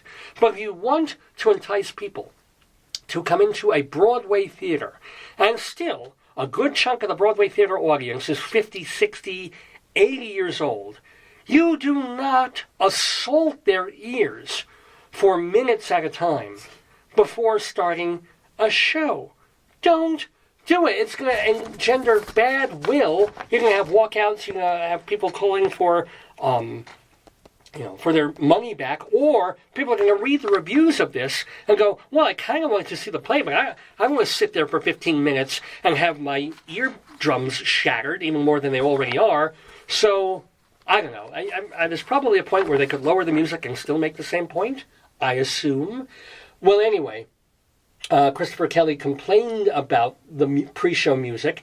He says, gee, thanks. When a play is open to this many possible interpretations, it eventually comes to seem meaningless. So, NewJersey.com, not a fan of the show, nor was AM New York's Matt Windman, who was a friend of the Daverhood. He gave it only 2 stars out of 4. He said the show was freewheeling and thoughtful, but underwhelming, and it really doesn't have a plot besides a handful of guys sitting on a couch. However, Marilyn Stasio, writing for Variety, says it's a cutting but deeply humane satire in a super smart production. Though the play touches on many issues, the real theme is whether it's honestly okay not to live up to your potential. That is an existential human pain common to the human condition and not just straight white men. So a big thumbs up from Variety and from the New York Times, where our friend of the Daverhood, Jesse Green, said the show was smart and thorny. He said that the revision made it a bit softer for Broadway, but it is still an exceedingly odd and welcome presence on the Great White Way. So, mostly thumbs up, with a couple of big naysayers, for straight white men in a limited run at the Helen Hayes Theater on Broadway. Well, speaking of Broadway and the theater, you can find out so much more about the Great White Way. And by the way, hon. Oh, okay, I'm going to go. Thank you, sweetie. And you can find out so much more about the theater I love you, David. by reading. I love you too, hon. And I love this magazine, Performing Arts Insider, the Bible of Broadway, since 1944. You love cheese, too. Oh, you got cheese, yay. What? I said you also love cheese. You love cheese. I don't love cheese that much. Oh, that's true. Maybe I like chocolate. Naked Ladies. Naked Ladies covered in chocolate. I like them both. And I also like Performing Arts Insider, the Bible of Broadway. So this is, if you care about theater, Broadway off and off Broadway, this is the journal that you need to have. Because look what's got in it. Look. First page, a guide to every show currently running on Broadway and then set to open in the weeks and months ahead on Broadway. Then you have a page giving you all the theaters on Broadway and what's running in them and for how long. Then we get to a guide to all the press agents. These are the folks you contact if you want information on all these Broadway shows. Mm-hmm. Gotta kiss my wife. Hold on. I'll see you later. Love you, baby. Love you too. And give my best to Tones. Okay. And then, day by day, chronological listing of all the shows on Broadway, when they're opening, starting previews, closing, off and off Broadway too. What a magazine! And then we got listing of every single show on Broadway. Here's Aladdin, here's Anastasia, there's Angels in America, and Bang's Visit. And look at all this information. These are all the producers, their addresses, phone numbers, sometimes emails. This is the people also involved, the creators, the designers, the cast, the synopsis, the awards that a show might have won. Every single show on Broadway, and then later in the magazine we get to the same thing for all the off-Broadway shows and off-Broadway shows. Like, what we got here? We got Adam Wade, Afterglow, All I Want Is One Night, Avenue Q, Be More Chill. That's just one page in this long-running, magnificent journal, Performing Arts Insider. You need it. How do you get it?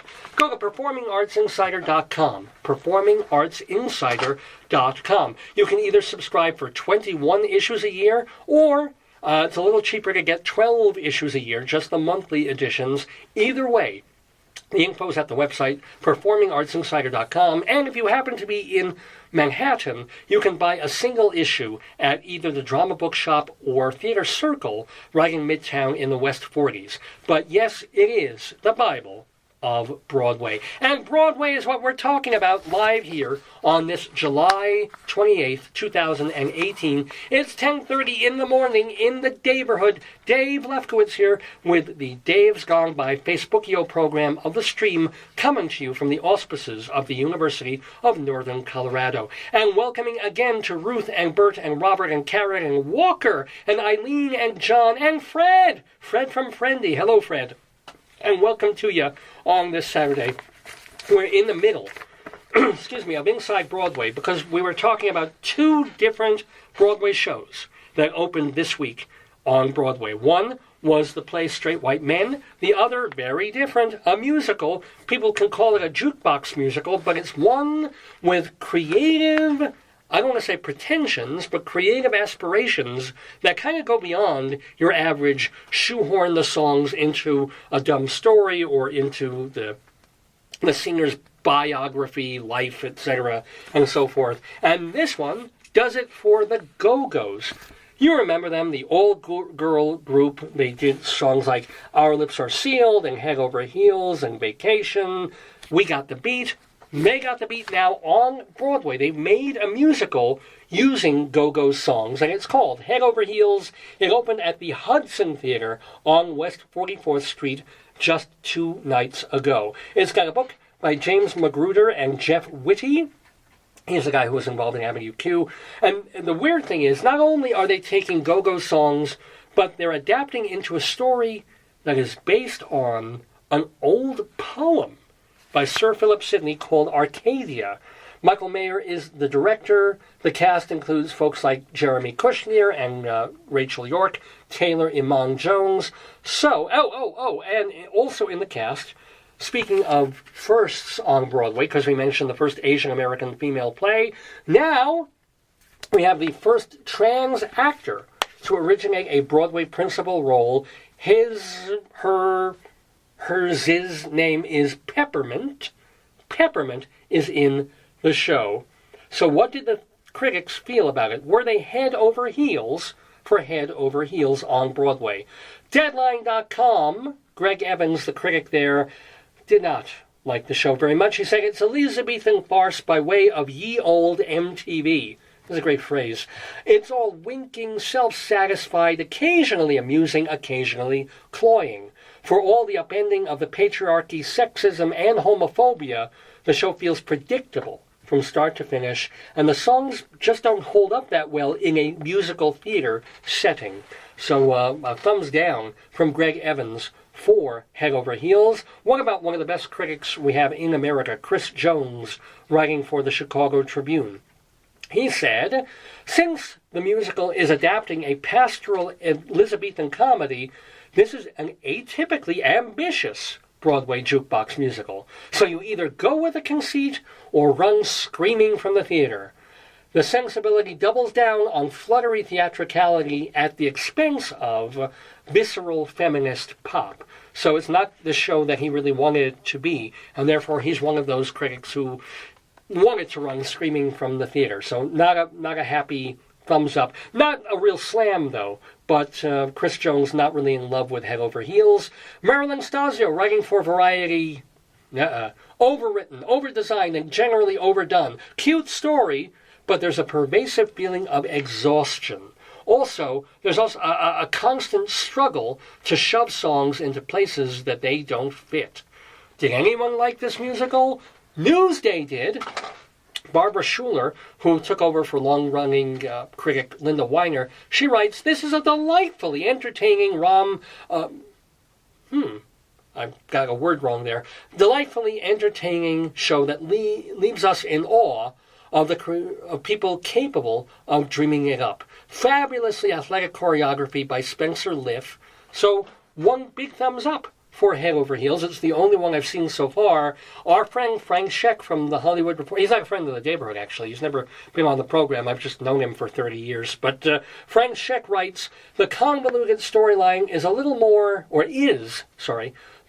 than an excuse for a series of ribald sight gags and one-liners about sexuality. A little of this silliness goes a very, very long way. You'll either find it uproarious fun or, like me, an utter trial. The performers give their all, but it's all painfully strained. Yipes. Okay? We're talking, by the way, about the Go-Go's based musical Head Over Heels. Johnny Oleksinsky of the New York Post, Johnny Oleksinsky writes, intermission, all I ever wanted. Yeah, that is a great opening to a review, right? Intermission, all I ever wanted, and it goes downhill, his review does, from there. This indulgent show is wackier than it is fun, and it treats its catchy pop music like a sack of spinach. The dialogue is grating and marred by old English speech that is extremely tedious, and he even says it's a slapdash production. Not happy with the show, nor, and this is the big one, nor was Ben Brantley of the New York Times, co-chief critic there, along with Jesse Green. Ben Brantley says, Well, he expected the show to be an outrageous hoot. But Head Over Heels, he says, feels as timid and awkward as the new kid on the first day of school.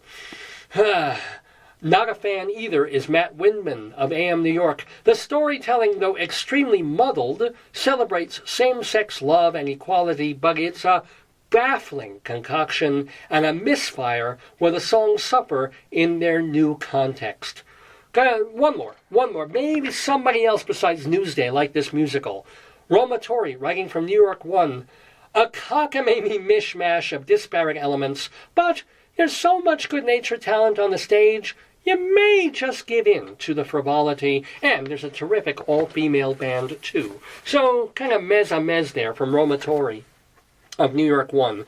Either way, mostly slams, and much disappointment about Head Over Heels, the new Broadway musical. As a matter of fact, Michael Riedel of the New York Post, who was our friend of the Daverhood a few times back in the day.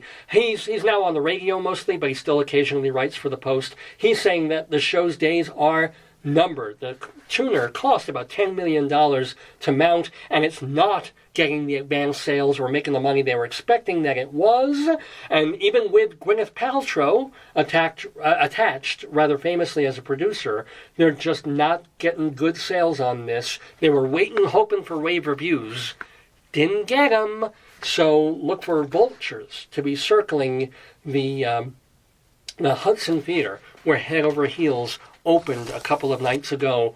All I can say, honestly, as a critic myself and not having seen Head Over Heels is, hey, if you're in New York and you probably get discount tickets now, go see for yourself. You'll certainly enjoy some of the songs at the very, very least, and maybe you'll appreciate the effort and the creativity that went into trying to do something that's different from Motown or Summer, or even, to some extent, Beautiful the Carole King musical. Something that isn't just, hey, here's my story, and then I wrote or sang this, and then this, and then I had this family problem, but I conquered it, and then I did this.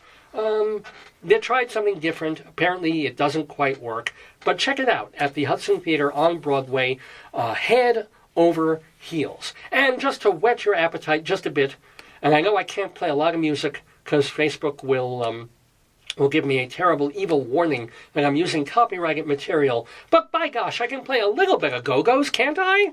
One of their best songs there, the Go-Go's, Head Over Heels. I can only play like 29 seconds of any song on this show before the Facebook, ICE patrol goes after me. But isn't that cool? It's great to hear that one again, even though, honestly, I'm more a Bangles man. Always liked them much, much more than the Go-Go's. Just saying. But you know what I liked? I liked 30-something back in the day when it was on TV, and it was combination soap opera, drama, a little bit of comedy there, got involved in all these personalities, very influential show, and, it was, I was watching it before I was even 30, and kind of expecting, this is what's going to happen in my life. I'll be dealing with these crises, and marriage, etc., career. Didn't really, I had a career for a while, and then all the other stuff that you deal with as an adult when you're a grown-up, but you don't necessarily feel like a grown-up half the time. That was the whole idea behind 30-something. It was a good show,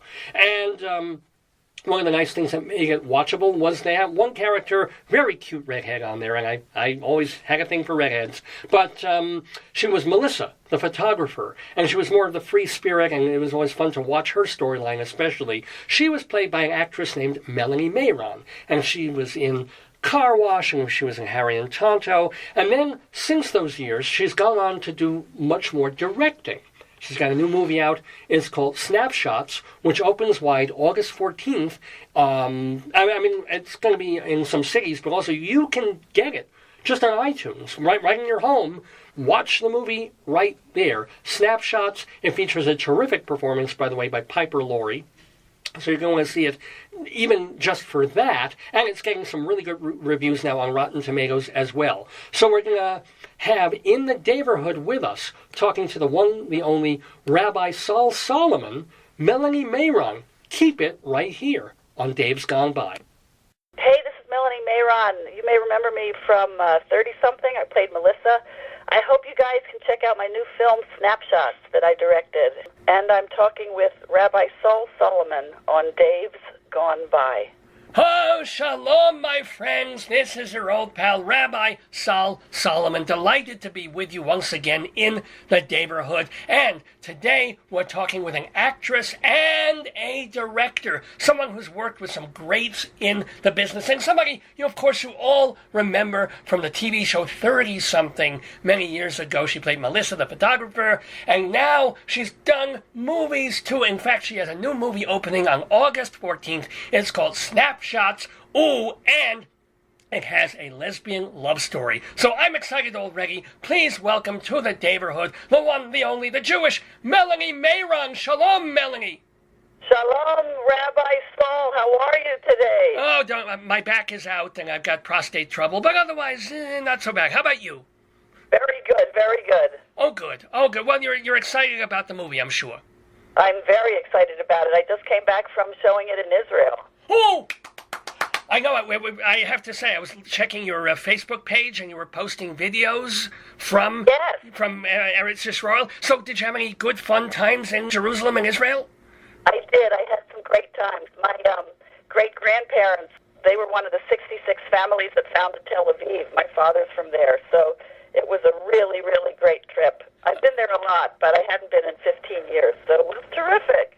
Was this your first trip to Eretz Yisrael? No. I spent a third of fourth grade there. I've been there many times because my grandparents had been there. My father's from there, so. I've been back and forth to Israel a lot, but I hadn't been in the last 15 years. So is it different? What's new over there? Well, I don't know when the last time you've been to Tel Aviv. It's like Miami Beach of Europe. It was fantastic. It was like a little New York. It was amazing. Oh, yay. Oh, yeah. See, we took sand and we turned it into a paradise. That's what we do. But let me ask, is it true? I think Wikipedia says that your family name was really Mizrahi and it got changed at some point? Well, I guess my great-grandparents' name was. That's what it says on the monument. But the family over there, it's all Mayron. Oh, so still, it wasn't a recent thing. It wasn't like 1900. It suddenly changed. It might have changed at that point. Well, let me ask, what is your Hebrew name? What's Melanie for in Jewish? Malka. Malka! Oh, what a lovely name. So were you bat mitzvahed, or your parents didn't do that sort of thing? Of course I was. Well, that's more of an American thing. It's not necessarily, of course. I mean, bar mitzvahs for sure. But was it meaningful to you? Or was it just a party? Yes, very much so. Because? Well, because my father had fought in the war in 1948. He was a medic in the Army and the 1st Air Force that Israel had. He fought to make Palestine a state of Israel. So I always had real close roots to it just because he was from there, and my grandparents and all my aunts and uncles and cousins, everybody was there. So there was a big family attachment. Oh, well, Mazel. And it's so wonderful to hear people talking about Israel in this day of age in a happy, positive way. Because I'm always feeling, I'm a strong Zionist, if you've ever heard my stuff, which I guess you haven't, but maybe someday you will. Anyway, so did you know, at what point did you know that the arts were for you? I saw Midsummer Night's Dream in 8th grade. Our class, I grew up in suburban Philadelphia, and our junior high class took a trip to Stratford, Connecticut to see the American Shakespeare Festival, and we were studying Midsummer Night's Dream, and I saw the play by these professional actors. Cyril Richard was in it. Whoa! And I was just knocked out, and I remember on the bus ride back, I memorized Puck's last speech from Midsummer Night's Dream, and I just said, I'm going to be an actor. Well, no, that's how it happens. That's why you take kids to the theater, because that's right. 5 to 10% of them will go, oh, there's a whole world out there that just opened up for me. So, that's right. When did you tackle or did you follow it and pursue it through high school and college? Yeah, I was in some plays, and I remember I directed one play, and I didn't go to college. I went after high school for 2 years to the American Academy of Dramatic Arts in New York City, and then I I started working. I did a tour of Godspell for a year all around the country in colleges, which would have been my third year of college. And then when I came back to New York, I had gotten a manager who had seen me in a play at the Academy. That was the great thing about going to a professional school in New York, because actors and casting directors and managers got to see the kids, you know.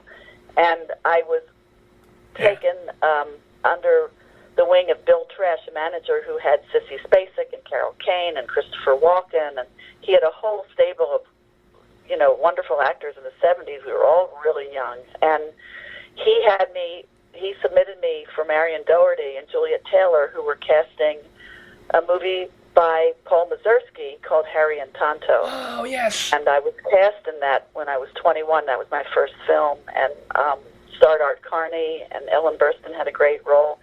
And the movie came out with a big success, and that year, Art Carney won the actor for Best Actor. He won the Oscar, actor, and Ellen Burstyn won the Oscar for Best Actress in Alice Doesn't Live Here Anymore. So here I had all these scenes, my first movie at 21 years old, with two actors that had won both Oscars for Best Actor and Best Actress. It was a pretty amazing landing in the business. Not a bad way to start. So many questions, first of all. Now you had mentioned Sissy Spacek. I think you keep running into her. She's like an old friend. And you had a funny line that you told another journalist at one point where you were, you know, it was many, many years later, and you were like, when did we become the old guard? Was it something like that? That was like 3 years ago. She was on the set of Bloodline, and I've been, you know, directing Pretty Little Liars or all these shows with young talent, and I was like, we were always the youngest people on the set. I was like, what happened? It was crazy. She was like, yeah, but when did we become the old guard? Life happens is what it happened. So, did you have, though you mentioned a whole bunch of other people, did you know Christopher Walken too? And was he Meshuggah back then? Well, my manager, you know, you'd see everybody would be in and out of the office all the time, so you know, we always saw the other, you know, clients. Now, what about stories on either Ellen Burstyn and or Art Carney? Do you have any memories of making Harry and Tonto? Any funny stories or observations of them as performers? Well, Art, it was really funny. One day we were shooting the scene in a car, and in the car, that I don't know if you've ever seen the film, but I'm traveling with him, and he was in the back seat, and they picked up, I was a hitchhiker, and he picked up another hitchhiker, and that hitchhiker wound up driving the car, and I was sitting in the passenger seat, and Art was behind us, sort of between us. And whenever you shoot car scenes, Paul Mazursky and the camera was on a truck in front of us, facing us, driving. And They wanted me to pull out the slate and hold it up in front of the windshield and say, let's see number and take one, whatever, and then I'd put it down by my feet, and we'd start acting the scene. And we got to me and he was actually a director of photography for the movie, and he was playing the hippie driver. He and I are doing our lines, and then it was the cue for Art to say something, to say his first line, and he didn't say it. And I looked at, you know, the DP who was the actor with me in the car, and he looked at me, and he said his line again. And Art didn't say anything. No, you know, we couldn't really, because the camera's pointing at us, you know, as we're driving. And I looked at him again, and he shot me a look again, and he said his line again, louder, and Art still didn't say his cue. So then I turned around, and I looked, and he was asleep. He had nodded out behind us. You know, and we're shooting, and I reached my hand back and said, Harry, like I was trying to ad-lib and say his character, and he jumped awake, and he went, what, Melanie? Who's called me Melanie? Well, what, Melanie? Of course, my character's name wasn't Melanie, so it was like, and I hear Paul yell over the walkie-talkie, car! Yeah. That's, you know, well, that's the blooper reel right there. Yeah. Somewhere that's on a cutting room floor somewhere. Yeah, exactly. But it still was, as you said, an amazing way to make your entry into movies. You did some other, you know, I mentioned Sissy Spacek. You worked with her and Jack Lemmon on, I think, a very underrated film by Costa Gavras called Missing. Do you have any Lemmon memories? Well, yeah, Jack was just really, really incredible to work with. He and Sissy. We were in Mexico City for 11 weeks Costa-Gavras was the director who did Z. It was an incredible cast and experience and a very powerful story. You know, the film, it won the Oscar for Best Screenplay. It was nominated for Best Picture. Sissy and Jack were both nominated. So I don't know if it was really underrated. It won the Palme d'Or at Cannes. It was, when it came out, it was a pretty big splash and very political. In fact, it was the only movie ever where, when the movie came out, the CIA denied what had happened. And then years later, probably from where we are now, maybe 5 or 6 years ago, there was an article on the bottom left hand of the front page of the New York Times, and it came out and said the CIA acknowledged that everything in the movie Missing had happened. It was really wild because they denied it when it came out in 1982, and all these years later, isn't that wild? They said that it was true. Wait till you read the Times 20 years from now about Russian collusion. I'm kidding. But you know... Yeah, that's true. Here's something that I learned or sensed from IMDbing you. Maybe this was coincidence, maybe not, but several of your films, especially in the 1980s, had Christopher Guest in them. Were you friends? Was that coincidental? Or, you would recommend him for a role, he'd recommend you? How did that tend to happen? Well, I met Chris. We played boyfriend and girlfriend in the 1978 film by Claudia Weil, Girlfriend. And that movie, when it hit, was a pretty big deal in 1978, and really put me on the map. And it was sort of like the big indie movie of the year.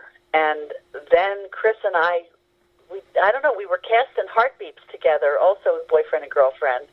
And then my friend Catelyn Adams and I made an independent film called Sticky Fingers.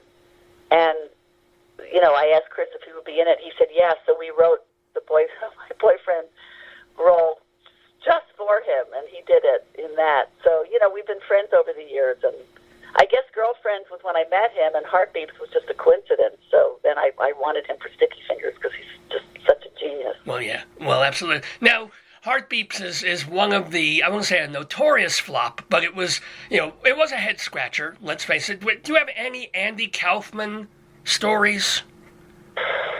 I don't. Andy was very serious. I mean, my memory of him, he was very serious. He was in his trailer the whole time, and he would just come out and do the scene, do what he had to do, and then go back.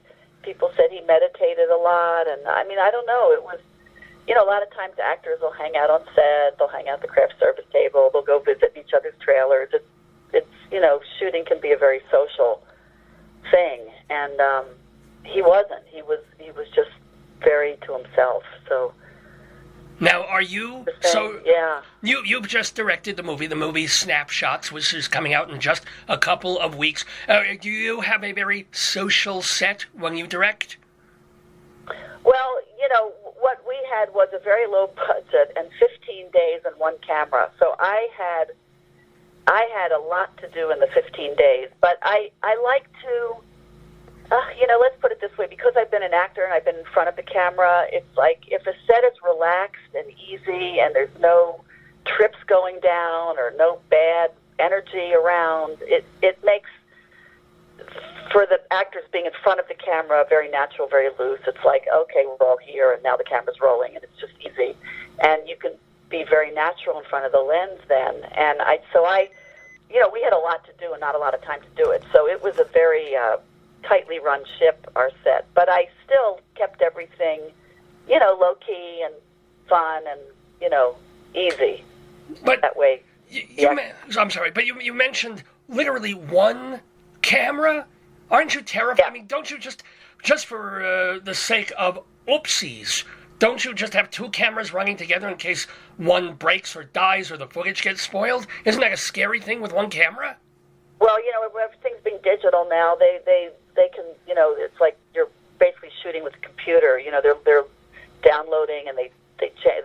The old days they changed the film and it would take 15 or 20 minutes, and now it's like they just take out a card and put in another card. We're done. We're ready. But wait, how you do establishing shots and close-ups with one camera? You have to do the scene twice, no? Well, you do the scene you can do the scene many, many, many, many, many times in the 2 or 3 or 4 hours that you're doing the scene, because you have to shoot every angle and several times and light every angle several times. So that's true, yeah. Shooting a scene takes hours, so it's always done many times. But in television, and I know in film now, when you have more of a budget, they'll use 2 cameras and sometimes 3 cameras so they can get 2 or 3 camera angles done at once. Right. The problem when you don't have that much money, you know, you've got a crew around the camera. You've got the focus puller, you've got the operator, you've got the camera loader, you've got at least 3 people. So if you don't have the money to pay for another 3 people plus camera rental, you see what I'm saying? It adds up. Okay, I get the reasoning. In fact, our director of photography was our operator, and usually the director of photography stays and looks at the monitor and tweaks all the color, and there's a camera operator there, but he was doing both. So it was a bare bones production, but it looks like a big movie. Yeah, that's the thing. It is a very pretty movie to look at. It doesn't look like quote unquote television. It looks like a lovely film. You know, and location is part of it. You shot in this lake house. Where was it shot? Well, we shot in Encino, California, and Lake Agora Hills, California, which is about an hour outside of L.A., and then we did a lot of lake establishing shots in the Ozarks. So explain to Table Rock Lake, I think. I'm sorry. But explain to the folks what Snapshots is about. It's a love story, but not your typical boy meets girl or even typical girl meets girl love story. What happens? It's not, I heard you said it was a lesbian story, and it really isn't. The movie is about a grandmother, her adopted daughter, and the adopted daughter's daughter, who spend a weekend every summer at the grandmother's lake house. So the daughter and the granddaughter go up to visit their grandmother for a weekend, and they do it every summer. So basically, the movie is Friday, Saturday, Sunday, and Monday morning at the grandmother's lake house outside of St. Louis. And so it's sort of what happens during the weekend. The granddaughter had found, when they were moving out of the mother's house, a box that had belonged to the grandmother, and in it was an old camera. And she was going to get film and give it to the grandmother as a surprise when they went up there, but turned out there was film in the camera from like 40, 50 years ago. And she got it developed and didn't look at it, but they give the role of Snapshots to the grandmother, which is why the movie's called Snapshots. And what happens is the grandmother looks at the photos and flashes back to the years between 1960 and 1964, when she became best friends with this woman Louise and her husband Z. When Rose, the grandmother, played by Piper Laurie, they become best friends with this couple, Louise and her husband Z. And it's about the memory of that, and there's a different kind of love story there. Okay, I mean, you can say different kind of love story. I stress this because I want men to see this movie too. You know, it's not just for women. And if men do go, I will promise you there is a love scene. There is girl on girl and nudity too. So you will enjoy it, guys, even though there's touching, hanky stuff. Guys love the movie. I'm sure they do. Well, I mean, it's got quite a... I mean, Piper Laurie, she's wonderful, by the way, in the film. You've also got Brooke Adams and the lead actresses Shannon Collis and Emily Goss. What were you looking for in casting Snapshots? Well, I wanted somebody like Piper for the grandmother. It was important to me that we get an older actress that people know and had done a lot. And Brooke was a dear friend, and Brooke's done so much in films. And she played Sissy Spacek's daughter, Skylar Fisk's mother, in The Babysitter's Club, the first movie I directed. Oh. And Brooke and I were in the movie Car Wash together back in 1975. So we have a long friendship. We were even in 30-something together. So I love Brooke. And then Allison Baldoni who played Emily Baldoni, who plays Allison, the granddaughter. She's the wife of Justin Baldoni, who's one of the stars in Jane the Virgin. And You've directed Emily over the years. Yeah.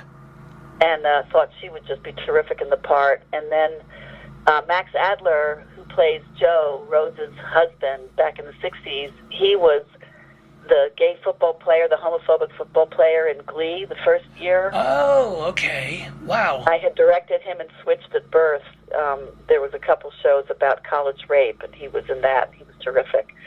So I got Max, and then to play Z, Louise's husband, was Brett Dyer, who was the other love interest in Jane the Virgin, and he came back in the shocking finale this spring. So Brett is one of the stars of Jane the Virgin. So I wanted just everybody to be sort of known. Emily Goss, for Louise, she starred in the movie The House on Pine Street, and she's just a bombshell. I mean, I just thought Louise has to be somebody that men or women would just be like, oh my God, who is this person? You know, and just knock the socks off of you. And Louise is a bold, modern woman, you know, in 1960. You know, she'd gone to Smith, and she was just a woman wanting a degree and artsy. And Shannon Collis had been acting since she was young and had sort of not been acting for a while, but I just thought she looked a lot like Piper Young, and she came in for an audition, and she was just incredible. She was like really the only person. We saw a few people, but she was just incredible, and I was like, she's it. We've got to hire her.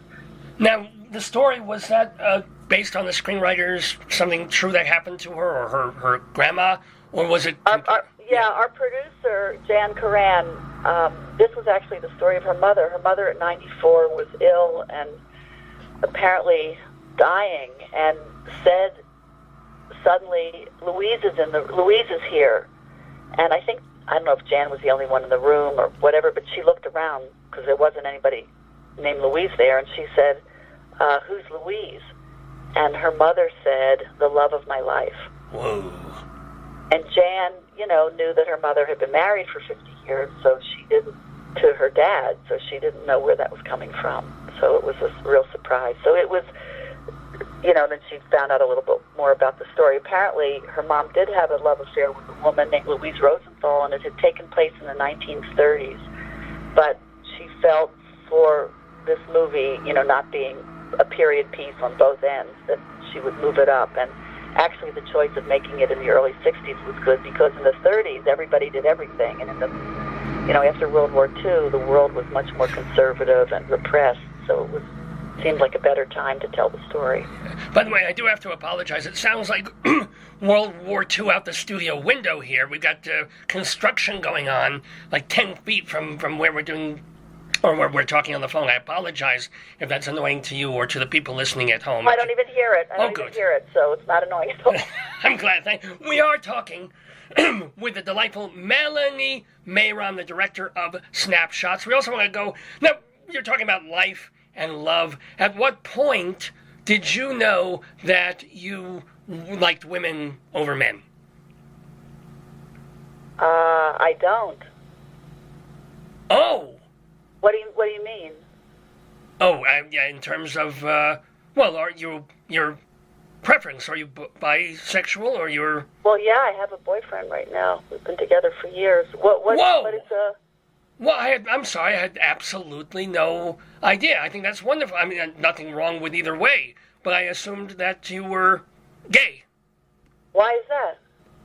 Weren't you in a very long-term relationship with, I'm not going to, it was contentious, but Cindy Mont, you had kids with this other woman. Am I wrong about all this? I had a relationship with a woman. We have kids together. Right. I did not know that you were okay. Mazel, you seem taken aback by my surprise. I assumed that you were gay. Okay, that's weird, but all right. Is your boyfriend Jewish? Never labeled myself, and I've never said anything about my sexuality. I've been in love with men, and I've had some relationships with women as well. Okay. I mean, also, you have to admit that doing this particular movie puts the thing in my head that, oh, you were in this long-term relationship, you had kids with a woman, and I didn't know you had a boyfriend. And I repeat, was the boyfriend Jewish? I'm pretty private, so I don't really... There you go. I'm private about my privates, too, as a matter of fact. But is your boyfriend Jewish? You're not answering. It's a very important question there. Well, he says he's not, but by birth he is. There you go. So... like, I was surprised when I was because you were on 30-something and you started finally, they let you direct an episode or two. I was kind of surprised that they didn't let you push forward, say, a girl relationship, a lesbian subplot in 30-something, or was it just too early for television to be dealing with that? Had a relationship between two men, Peter Frechette and David Marshall Grant. Yes! Groundbreaking, where they had a scene with two men in bed, so they did that. That was before. Now every show on TV has a gay relationship, or even a central gay relationship. But back in the late 1980s, that was something. You must have been pretty proud that your show was trying to move the needle forward culturally, no? Yeah, I mean, it was, people had been dying from AIDS, and they wanted to get a man love story out there. Let me ask some more people questions. You know, it's fun to hear the anecdotes about Art Carney and other folks like that. You were on a Steve Martin movie called My Blue Heaven. Any Steve Martin stories? Was he also quiet when the camera was off, or was he more of a Robin Williams type? No. He was very serious. He was quiet. He was writing his book Shop Girl. He was writing scripts. He's very serious. When you were first, quote unquote, allowed to direct, did you feel that the stakes were higher for you? Because if you screwed up, you never get another chance? Well, I was able to direct on 30-something, which was great, because Ed Zwick and Marcel Herskowitz gave me the opportunity, and I knew the whole crew and cast, obviously. So it was a real safe place to do it, which was great. And but I think you mentioned in another interview that all these men on the show were getting a chance to direct, and then finally there's like, okay, now your turn. So did you feel you were finally due? No, listen, I wasn't owed anything. If you're an actor on a show and you want to direct, it's not like anybody has to give you the opportunity. But I was, and also they weren't letting many people that had never direct before. They needed experienced directors too, because TV can be, you're basically making like half of a movie in 7 days. So they want people with experience. So every time they give somebody a shot when they've never done it, they're taking a chance on the episode turning out well. So when you were acting on the show for a few seasons, and then you stepped behind the camera, what was surprisingly easy about it, and what was like, oh, I didn't expect this? What became exponentially more difficult that you never gave directors credit for? Well, I don't think anything was really easy, but what happens is you're responsible for the whole episode. You're responsible for the whole way the scene is shot. You're responsible for getting the whole day shot in a certain amount of time. And,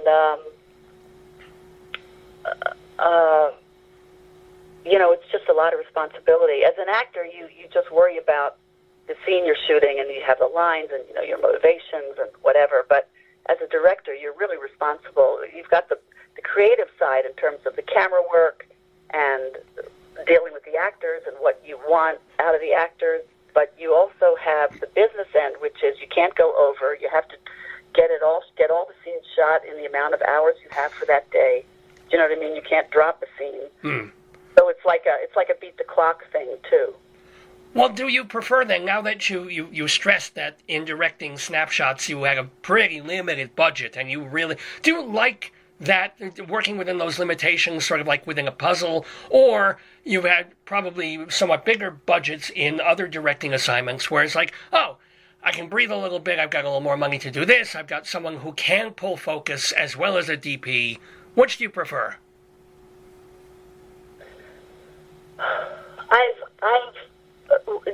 You mean what do I prefer in terms of having more money or having less money? Yeah. Somebody would say have more money.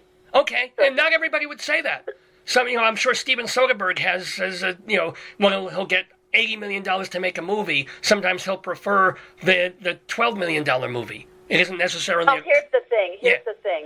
One gets more creative when one's hands are tied a little bit more. You can't just get me the crane, get me this, get me that, and have everything, get me the Steadicam. You're more limited then by the time and equipment that you have, and most often you come up with much better creative ideas than you would have if you'd had all the money in the world, and I know that the times when I have been limited in terms of time and money, I have come up with some creative ideas that I never would have if I had just been able to get the Steadicam or get the you know what I mean? Oh, so what's an example of that happened to you? True. Well, what's an example where you were like, oh, if I had another $3 million, I could have done this. But you know what? Oh, I just thought of something. Boom. Well, in the movie we were shooting, Michael Mayron, the director of photography, said to me, listen, I'm going to bring in my Canon 5D, and I want you to get Emily and Shannon and go out with the camera while I'm lighting and grab just shots of them doing stuff, because I think we're going to need it for the movie, because if we're just shooting what's scripted, you may not have enough transitions. There might not be enough material here. So that's what we did when we were shooting scenes in the present with Brooke and Emily Baldoni and Piper. On those days, we had Shannon and Emily Goss come in as Louise and Rose in the past, and we kept changing their outfits and going out and shooting with my son and his best friend, Wade Stanton. We were shooting all this other footage of them, sort of improvisational stuff. And when we cut the movie, we wound up using that footage in some really, really emotional ways. So it was a great idea, and that certainly wouldn't have happened had we had more cameras or more time. Now, speaking of sons and daughters, your daughter has done some acting. Did you give her any advice? Did you warn her against getting into the business? Is she still acting? No, she's not doing it now. She went up on things, on commercials and some indie movies when she was in high school, but she's not real passionate about it. But she wanted to try it, so she did a good job, and she had some talent. Now, speaking of talented people, oh, sorry, yes. What? I said my son Miles does too. He's done some short films with his buddies, and he wound up starring in one, which I had no idea, and he was great. Oh, okay, but is he also still, or what's he doing these days? No. He's a physics major at UC Santa Barbara. Ugh, physics. Oh, God. That's a horrible, that's worse than an anti-Semitic word to me. Physics. Ugh. Ugh. Oh, I hate that. Hated that in school. I'm sorry. You just, I need a sip of Manischewitz now that you said that. Hold on. Oh, toy physics. Excuse me. Some words just set me off. They're triggers, and that's one of them. Now, you have directed for the very popular TV show Grace and Frankie. So, gotta ask, any Jane Fonda or Lily Tomlin stories, or apparently you even knew Henry Fonda back in the day. Yes, I did. So, any stories about any of them?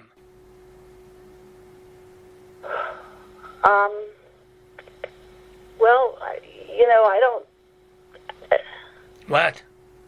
Well, everybody, they're all real, everybody's real professional. They're on set. They know their lines. Oh, yeah, no, I'm not looking for you to trash them. I'm saying, like, funny stories, nostalgic memories of Henry Fonda, funny things that Lily Tomlin said or did on the set, that kind of thing. They're Lily and Jane are very professional, and they're really serious about the work. A lot of times people think that people that are funny all the time, and they're serious, and they're professionals, and they're okay. They're all about doing their work. And Henry was too. I was 24 when I did The Great Smoky Roadblock with him, and he was amazing because he was such a famous star, but he was just a lovely, sweet man. Oh, see, people always think when you ask a question about a celebrity to another celebrity, you're looking for dirt. A lot of times I'm just looking for something amusing or funny, or say, oh, he was so nice. I like to hear nice things about nice people, don't you? Yeah, well, Jane and Lily are, they love each other. They laugh at each other's performances. They get such a kick out of each other. And, they really enjoy doing the show, which is terrific. Everybody does on that set. It's a great set. Now, can I ask what movies influenced you growing up? What were iconic movies to you, either that you have in mind when you were directing and you think, oh, if I could be like that director or that film, or just movies that you loved in your formative years? Wow, that's a good question. I remember I was really knocked out over the film The Days of Wine and Roses, which starred Jack Lemmon and Lee Remick.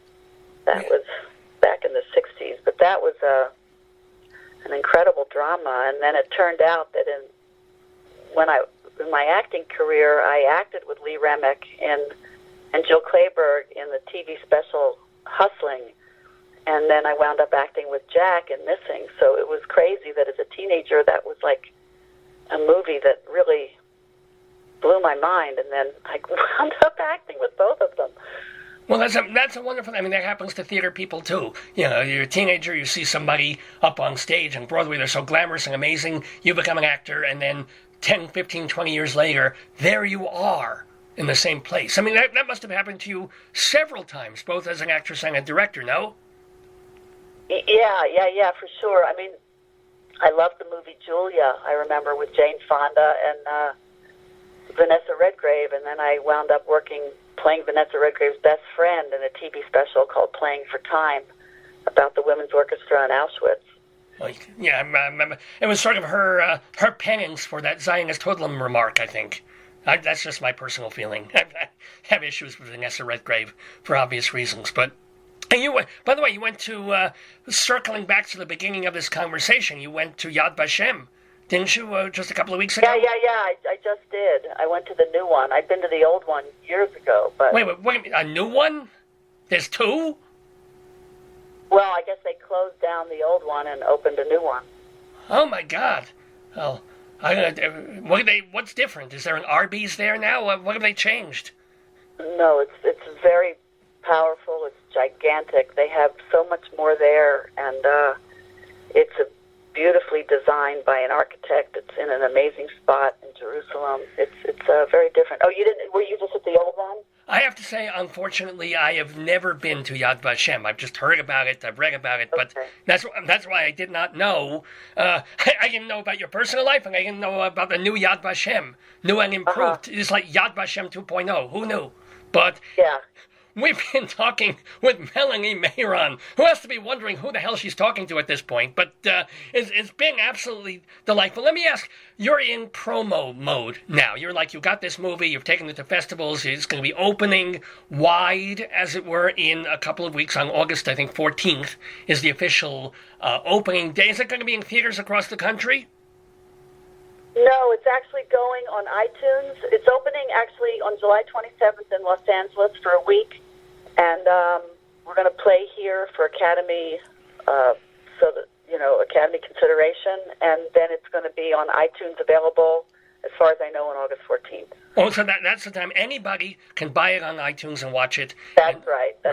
Cool. Now, what then, since your whole mode right now is promoting this movie and making sure people see it and getting it for consideration and festivals, but what is in the pipeline for you over the next 3 to 6 months? I've got 3 more episodes of the last season of Jane the Virgin to direct, and I've also been acting in that show, playing Professor Donaldson opposite Gina Rodriguez. And then I am doing an episode. I did an episode of Reverie on NBC that's going to be on next week. But I'm going to do an episode of Charmed, a reboot of the old show, and an episode of Dynasty, and an episode of a new show on NBC called An Enemy Within, a spy show. So I've got 6 Gewalt. out of directing jobs coming up. Well, let me ask you, I mean, here it is, you come into a show, you do 1 or 2 episodes during a season. How much preparation do you get to do before you have to walk on the set with a script in your hand and start calling where the cameras go and telling the actors what to do? Well, if the show's been running, it's best to have watched all the episodes. And if it hasn't been running and it's new, like with Reverie when I did it last year, or SEAL Team, I did a SEAL Team last season, you want to watch the episodes that are cut together that have already been shot, just so you can see what style they're shooting and what they like. And then, you've got 7 days to prepare your episode, which is casting and picking locations, and then you go on the set and you direct. Oh, my God. I mean, that sounds... Are those 24-hour days almost in the lead up to shooting? No. But the shows, it's interesting when you hop from show to show because it's always like the same setup. There's a line producer and there's the first AD and there's the, all the meetings are set, and it's sort of like a formula in terms of getting a show shot in 7 or 8 days, and you sort of just jump in, and the prep is pretty much the same on all shows. Huh, well, which is helpful. Really helpful. Yeah, because otherwise, if it was Terra Nova each time, you'd be like pulling your hair out. You wouldn't know where to start. So yeah. That's cool. Now, one other question: we're living in very interesting. what's the curse? You live in interesting times, politically and socially, and everything else. Where are you in terms of? I mean, I'm sure you're kind of left politically, but are you very political overtly? Do you march? Do you give speeches? Do you donate? Where are you on that? Well, I when 30-something was on, I used to do a lot of political. I spoke at a lot of political rallies. People knew who I was, so it was. I took the opportunity to do that. I was a Hillary supporter, and I've done work on her campaign, and I'd gone to the Women's March. So I've done what I can and contribute when I can. Do you have anybody in mind for 2020? Or is it too early? No. Sorry? I said no, I don't. Yeah, we're wondering. We're waiting. I think they're waiting for the midterms to finally, for Perez to say, okay, here's the slate so far. Yeah. We'll see. And what about, I interview a lot of women on this program. We're in the #MeToo decade, and I give them the opportunity. I say, is there anybody that you want to call out? Was there any incident or thing that happened to you where you want to say, hey, this happened to me. I wish I treated it differently back in the day, but then I had to keep quiet. No, I never had anything. Oh, thank God. That's hard.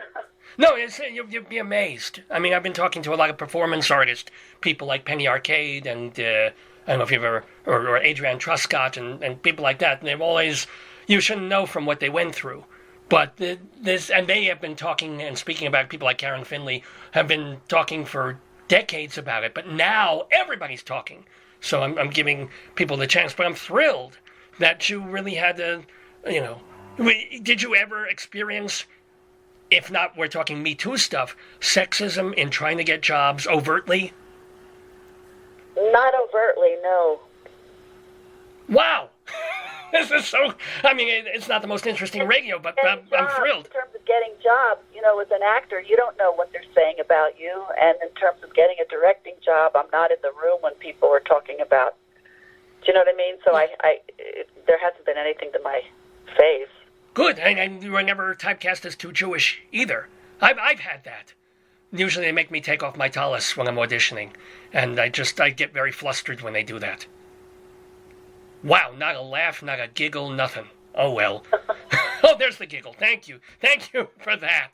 Well, we've been talking with the delightful Melanie Mayron. What you're going to want to do is on August 14th, you're going to want to open up your iTunes and you're going to want to see her movie, Snapshots, featuring Brooke Adams and Piper Laurie and some marvelous actresses.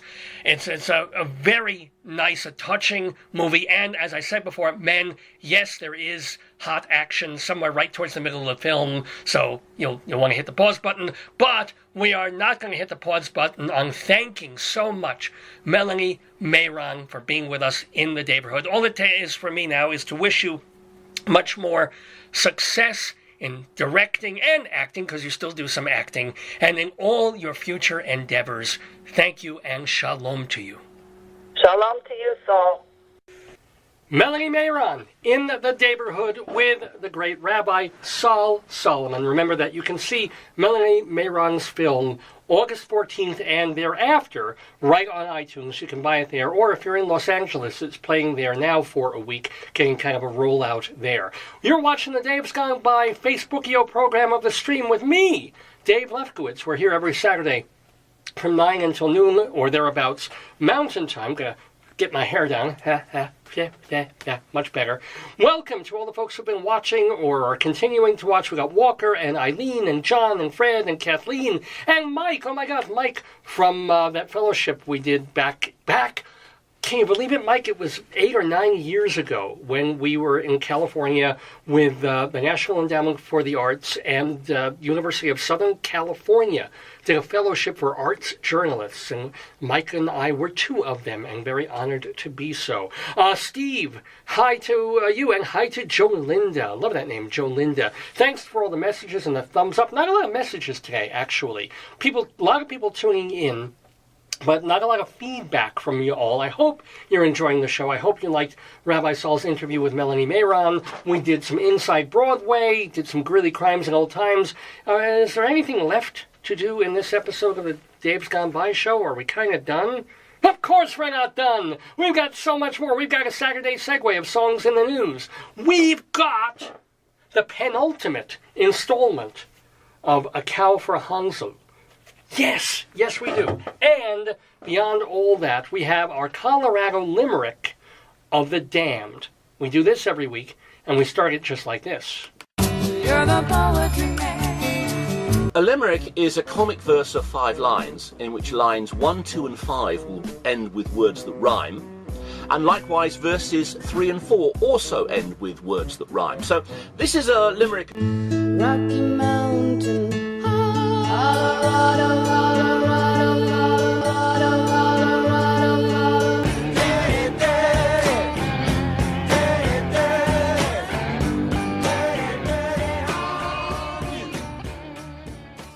Yes, it's the Colorado Limerick of the Damned. So here's what we've been doing. Just a couple of weeks ago, I got it in my head, well, maybe a couple of months ago at this point, to write a naughty little limerick about a town or two in Colorado.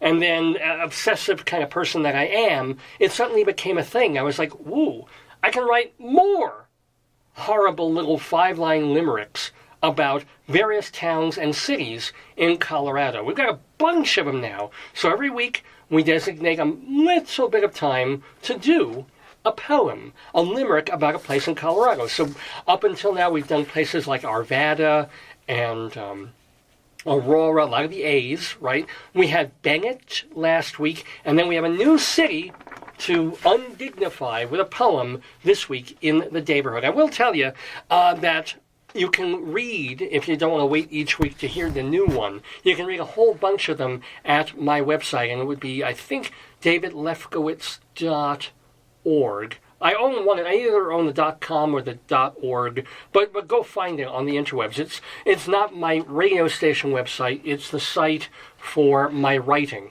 So you can read all these theater reviews that I've done over the years. You can read my plays, my one-act plays, a couple of my longer plays, the articles and the interviews that I've done. Slowly, over the months and years, I'm gathering from 30 plus years of writing experience as an arts journalist, as a playwright, as a comedy writer, all this stuff in one place, and it's all at that website. So go check that out. Anyway, so I've posted bunches of those poems on there. So if you don't want the surprise of hearing a new one every week, you can kind of binge and gorge on them at that site. But I kind of like every week just pulling one out, as it were, and doing a Colorado Limerick of the Damned. And today's limerick, this one gave me fits. This one, I wanted to do it weeks ago. I was like, I can't think of anything. It's the town of Berthoud, Colorado. Berthoud. It's pronounced Berthoud. Town of 5,000 people, pretty close to here, a little southwest of Greeley between Fort Collins and Denver. Berthoud has been called the garden spot of Colorado because of all its trees and open spaces. As a matter of fact, our local community college, Ames, which is just down the road, they bought acreage to build another campus there. I don't know what happened with that. There's all these news stories 10 years ago where they set aside land in Berthoud to build, and I don't know if they ever built it or they're still in the midst of it. At the moment, they're still in Greeley, and they have some other campuses elsewhere in Loveland, Windsor, and, get ready to say this with me, Fort Lupton. Yes, my favorite place in the universe, Fort Lupton. Please say Fort Lupton with me before we move on. This is my Mr. Rogers moment. Lupton. One more time. Lupton. But anyway, that's all I really know about Berthoud, which, let's face it, is a lot better than Bennett last week. Bennett had these lunatics coming out of there in their history. If you go to the wiki page on Bennett, Colorado, you get like a sociopath there. You get these parents who were worried about a teacher showing kids a passage of an opera in school. Crazy place. Berthoud, however, is a garden spot. Trees, open spaces, mountains in the background, of course, because it's Colorado. And so, our Colorado Limerick of the Damned today is dedicated to Berthoud. There's a casket in a graveyard in Berthoud, and I asked 2 young men to unearth it. For inside that chest lay the girl I loved best. Wasn't easy to fuck her, but worth it. Yes, ladies and gentlemen, that is our Colorado Limerick of the Damned for this week. Here on Dave's Gone By. It's about 11:30 in the morning, Mountain Time, 1:30 Eastern Time. Dave's Gone By, the program. Dave Lefkowitz, the host. Number 661 of these that we have done. You can hear all the older ones at my website, davesgoneby.com. davesgoneby.com. As I mentioned before, we still have a Saturday Segue coming up of songs in the news. But before we get to that, I know, you've been sitting on tenterhooks waiting for the penultimate episode of A Cow for Hansel. This book that I knew nothing about, and that I found in a bin when I was getting my brake pads redone on our Subaru, and was there amidst newspapers and Dr. Seuss books, and then there was this, and I was like, with that picture of the little Teutonic pre-Hitlerian Nazi boy, and of course, The Cow, by Erna Holyer. I know it says Ernie, but they wanted to sell books to boys, because it's kind of a boy book, so they called her Ernie Holyer back in the day, back in 1967, when this book was published by Review and Herald Publishing Association. So here's the story of Hansel und Cow. There he is. Very nice. Let me bring you up to speed as quickly as we can, because I'm almost finished with the book. Poor, devout, young German boy. Really idealized German boy. His parents are poor but very loving. Their farm has gone through terrible trouble because all the cows in the town died of a cattle disease, the plague of Oberhausen, as it were. And so parents are struggling terribly with money. They send Hansel off to work at a farm a few houses down by a slightly better off farmer, Mr. Kaiser, and his children. He's got a son and two daughters. Hansel works there. He even gets his own little patch of desiccated land, which he farms. He makes it arable, and he gets a great potato crop out of it. Yay, potatoes are involved in this story. And then Hansel gets this crop, and he's allowed to go sell it to make money to pay off the evil veterinarian. Ooh, evil. Who's going to play the veterinarian? I'm going to make the crazy horsewoman be the veterinarian, because she obviously has a relationship with horses that, God, I don't know how to do this. That is just not right. There we go. So she will be the evil veterinarian who Hans's family owes a lot of money to him, and he's just being really like, you owe me now, you have to pay me now. If not, I will take you to court, and you will lose your farm, because the family has no money to pay the other expenses. Hans thought the potatoes would pay him off, but they weren't enough or they weren't even enough for him to buy a new cow. He could just buy a little calf that won't be useful until 2 more years when it's old enough. But anyway, all that's now hitting the family. They're in big, big trouble. They're going to lose the farm and be forced to move to the big city. Ooh, where Hans does not want to go. He never had a good time going there. They got family there. They have some support. But they're farmers. This is what they do. It is terrible, sad times for poor Hansel, who has a calf, but not a cow yet. And he also has sheep. The family has sheep that they milk and goats. Well, terrible thing happens. Hans was walking around, taking a little breather, lost the sheep. A dog came along, an evil dog, because all these animals attack him, and all the family's animals. Evil Dog came, ripped the leg of one of the sheep, sent the sheep bolting and scattering. They're lost. So now Hans is just like, that's it. We're done. He still somehow believes in God after all this.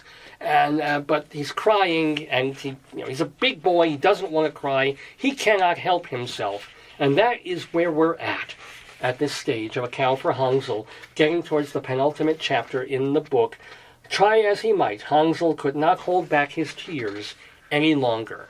Now we come to Cave in the Hillside.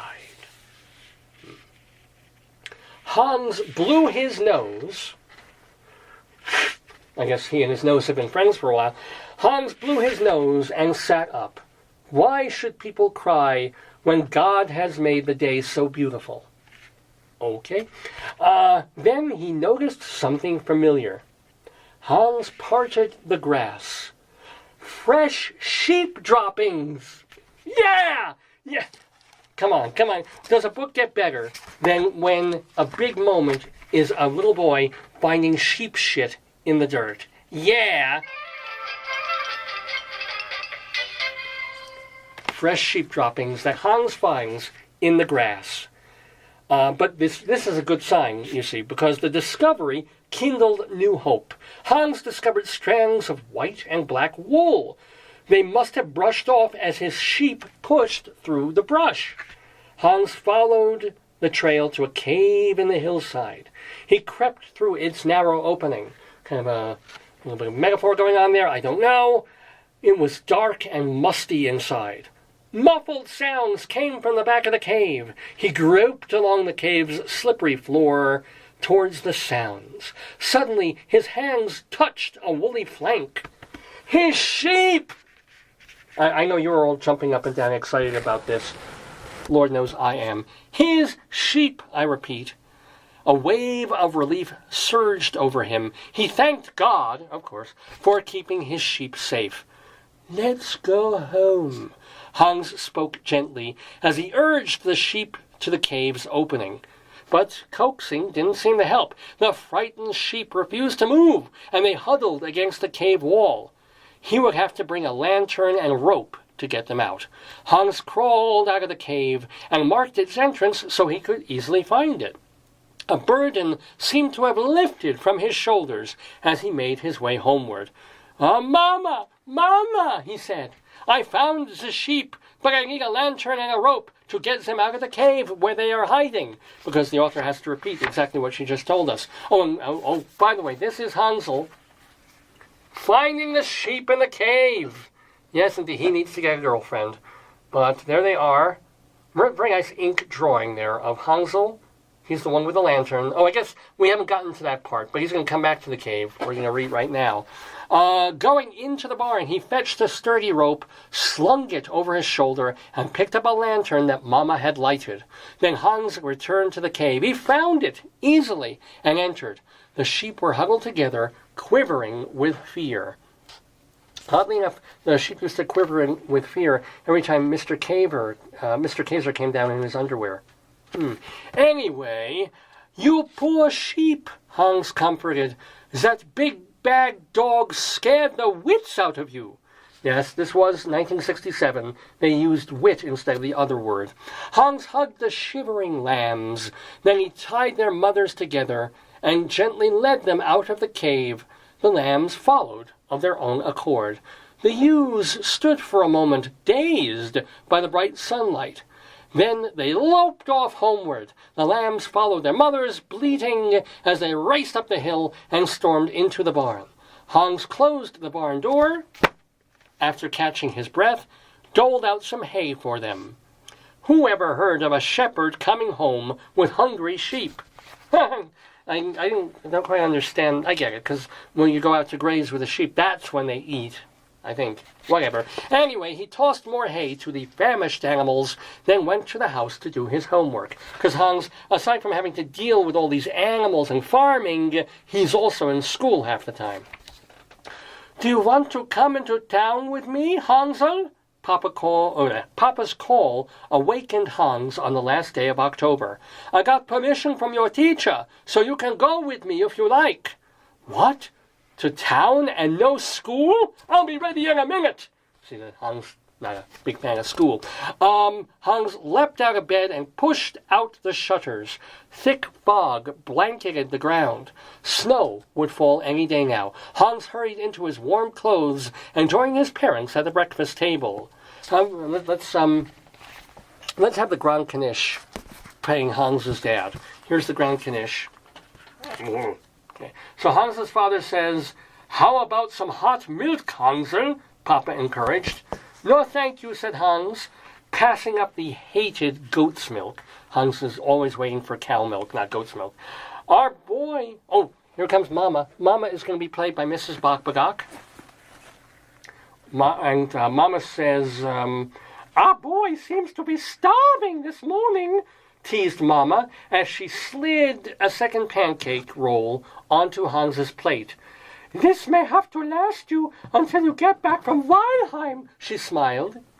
Hans had almost forgotten that tomorrow was the first day of November, the day the veterinarian's bill was due. Until they arrived in town. What? Oh, they kind of should have a little asterisk here. In other words, they're on their way to town, and Hans had completely forgotten about the bad news that November 1st was the day that everything was coming due for the family, when they were going to lose everything. He'd almost forgotten about that. Now he remembers. Papa's steps seemed to drag all the way to the veterinarian's house. Reluctantly, he pulled at the doorbell. A maid answered the door and asked Papa's name, then closed the door and went back into the house. She returned a few minutes later and told them to come in. After wiping their shoes, they passed through the hall, then stepped into the carpeted living room. And now we have the evil veterinarian, who says, "Why, if it isn't Hans Hohenleitner," well, Herr Hohenleitner, the father, sorry. The veterinarian peered over the morning paper through his black-rimmed glasses without rising.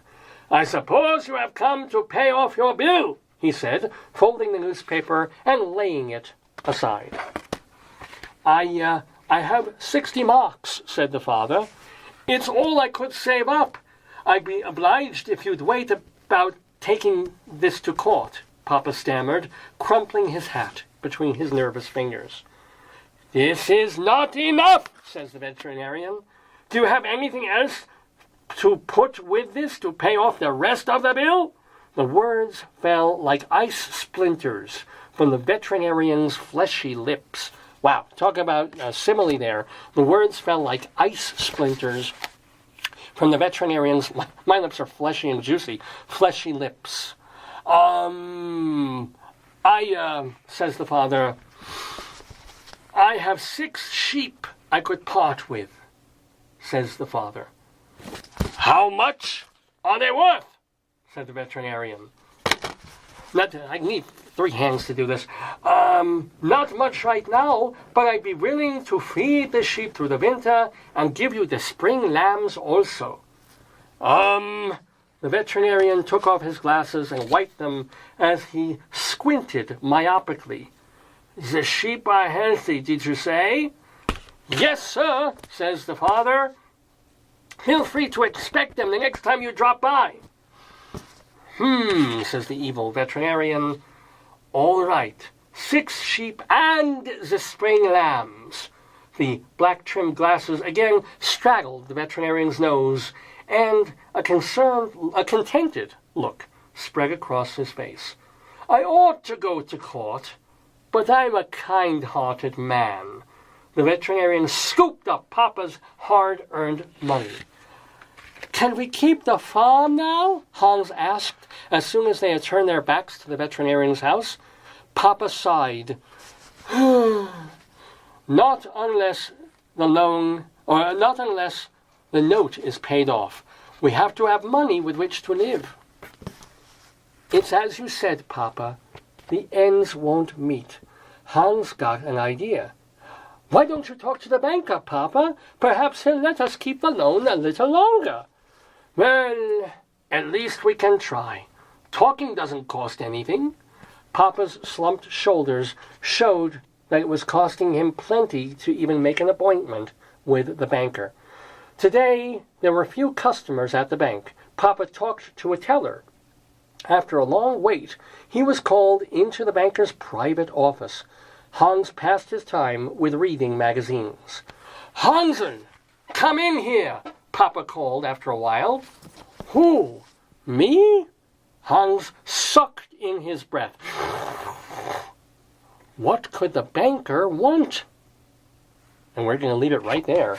When a cow for Hansel, ladies and gentlemen, the penultimate chapter of this book, which means our next episode, we will finish Erna Holier's grand tome, A Cow for Hansel, here on the Dave's Gone By Facebookio program of the stream. You know, I started the segment as kind of a lark, basically making fun of it because I saw the printing of the book and the pictures in it, and just like it was about a kid and a cow. I was like, oh my god! But now, you know, I'm into it. I can't even make fun of it that much because it's friggin' part of the show. It's part of the legacy of Dave's Gone By, A Cow for Hansel by the late Erna Holier. I do want to grab a copy at some point, if I can, of her autobiography. Haven't had any luck trying to get it from our local libraries, but she did one. She lived up until like 2010. I think, and she had quite a full life. She was married, divorced, she had breast cancer, she had 2 heart attacks or strokes. I mean, she went through the mill, she got through Nazi Germany.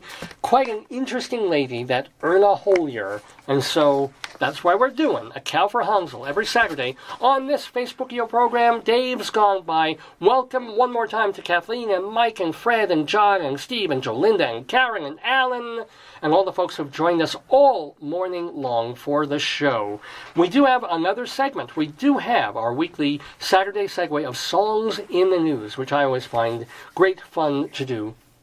But I also want to remind you one more time that on August 14th, you can go on iTunes and watch the new movie directed by Melanie Mayron, our guest in the Daverhood. It's called Snapshots. It's getting really good reviews on Rotten Tomatoes.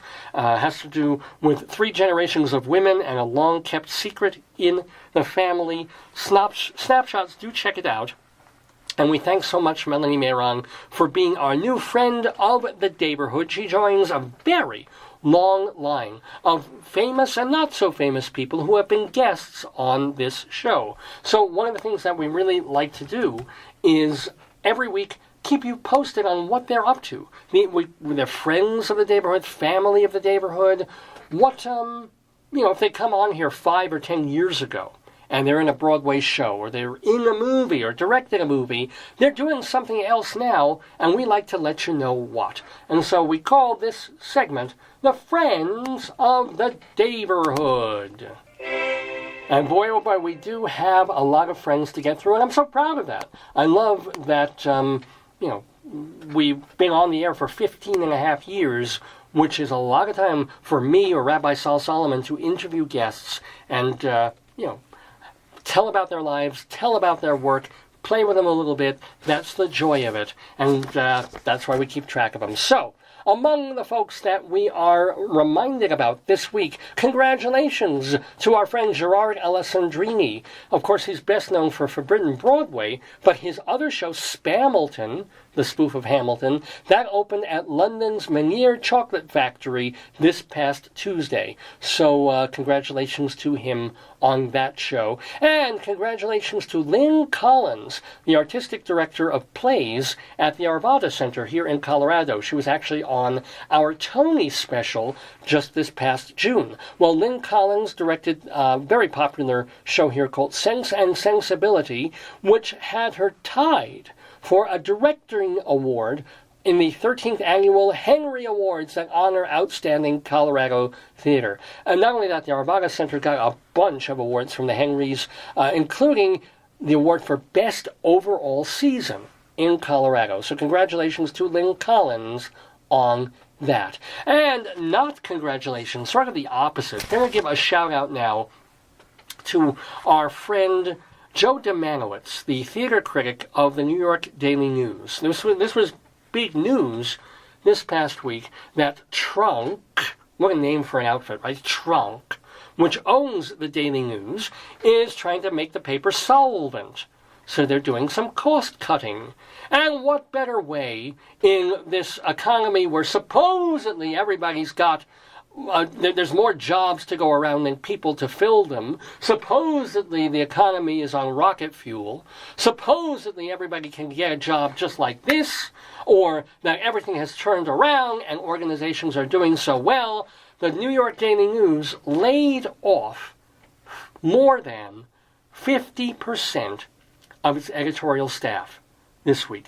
Pink-slipped, presumably dozens and dozens of full-time people, part-time people, long-time people receiving pay and benefits. Among them, our friend of the Daverhood theater critic, Joe Demanowitz. He's been on a bunch of our Tony shows. He is the chief, or was the chief theater critic for the New York Daily News, which is now, I suppose, going to go without one. The News said, in announcing its restructuring, that they're going to concentrate on news and current events kind of stories and things like that, and leave all that other shit papers used to do by the wayside, because they can't afford to do it anymore. They can't afford to pay people and be a real newspaper anymore, especially if they're going to still have a print edition. So, sucky news all around. I'm sure Joe will bounce back on his feet. He's a member of various theater critics organizations. Maybe he'll start podcasting. Maybe he'll find other venues or do his own blog. Would love to have his writing in TotalTheater.com. Not sure if they can pay him anything. But, shout out to Joe and hope that he is doing well considering the bad news from the Daily News. Well, in happier news here in the Daverhood, want to remind you that tonight Linda Eder will be at Feinstein's 54 Below in Manhattan. Also playing this weekend, Barb Younger, our friend of the Daverhood. She's with John McDaniel doing a cabaret show called 1968, Let the Sun Shine In, which we're talking about Hair just a little while ago. That is playing at Joe's Pub on Lafayette Street. Sundays, now through the middle of August, Karen Finley, Rabbi Saul mentioned her just before. Karen Finley is reading from her book, Grabbing Pussy, at the Laurie Beachwing Theater on West 42nd Street. She's trying to turn that into a performance piece. So go see Karen Finley at the Laurie Beachwing Theater in the West Bank Cafe. Tomorrow, Sunday, Melanie from the Woodstock years and Brand New Key and Lay Down. She is going to be at the Suffolk Theater in Riverhead, New York. Because this show used to be on Long Island radio for about 7.5 years. So in some ways, we're still a New York, Long Island program. Let's see. Monday, with Avenue Q, all these things that we've mentioned earlier in the show, the wonderful Avenue Q is now 15 years old since it first started off-Broadway. It's back off-Broadway, but they're doing a reunion concert, and they're having it at Feinstein's 54 Below with Stephanie D'Abruzzo taking part. That is Avenue Q this Monday, July 30th. Also, Monday, it's the Marcy and Zena Show with Marcy Heisler and Zena Goldrich. They're appearing at Birdland on West 44th Street. Both of them, they're very talented composer-lyricists of musical theater, and they were on this show about 2 or 3 years ago. Monday nights, this Monday night, specifically, July 30th, Jim Caruso's cast party at Birdland, but he's there every Monday night. Playing this Tuesday through the week, Marilyn May, 90-year-old Marilyn May, is at Birdland on West 44th Street. And also playing this week, John Pizzarelli with our friend Jessica Molaski. They're playing at Birdland, different times or maybe a different room on the same week. And then, oh boy, we're going to start doing these. It's an Austin Pendleton alert. Austin Pendleton, he's just ubiquitous, whether he's acting or directing. Every week, not only is he in something, but he tends to be in something different every 2 or 3 weeks. So today's Austin Pendleton alert is that he is staging and starring as Henry VI in War of the Roses at the Bank Street Theater on 124 Bank Street. That is running from August 1st through the 19th. in Manhattan. And then this coming Friday, August 3rd, John Gorka will be playing at the Rubin Museum of Art on West 17th Street. Let's see, I mentioned that. Now through August 5th, if you happen to be in New Jersey, go see the not very much done Shakespeare play Titus Andronicus, featuring Tony nominee Robert Cuccioli as Marcus Andronicus. Also, now through August 5th, if you're in Boston, and you want to get a look at a show that will be coming to Broadway in a season or two, but they're trying it out at the Emerson Colonial Theater with Danny Burston, our friend of the Daverhood. It's Moulin Rouge in Boston for another week and a half. Now we've got you've got just one more week now to see Chaz Palminteri in the musical version of his show, A Bronx Tale, which is, by the way, co-written by our friends Glenn Slater and Alan Menken. They're all involved in A Bronx Tale at the Longacre Theater, which you have just one more week to see. Playing now through the middle of August, Tevye Served Raw, featuring Alan Lewis Rickman. He is adapting other Tevye the Milkman stories that weren't part of Fiddler on the Roof, and you can see that. Where can you see that? You can see that at well, it's the National Yiddish Theater doing it. It's directed by Joel Grey, and of course it has lyrics by our friend Sheldon. Well, no, I'm sorry, I'm confusing these. I'm mixing these up.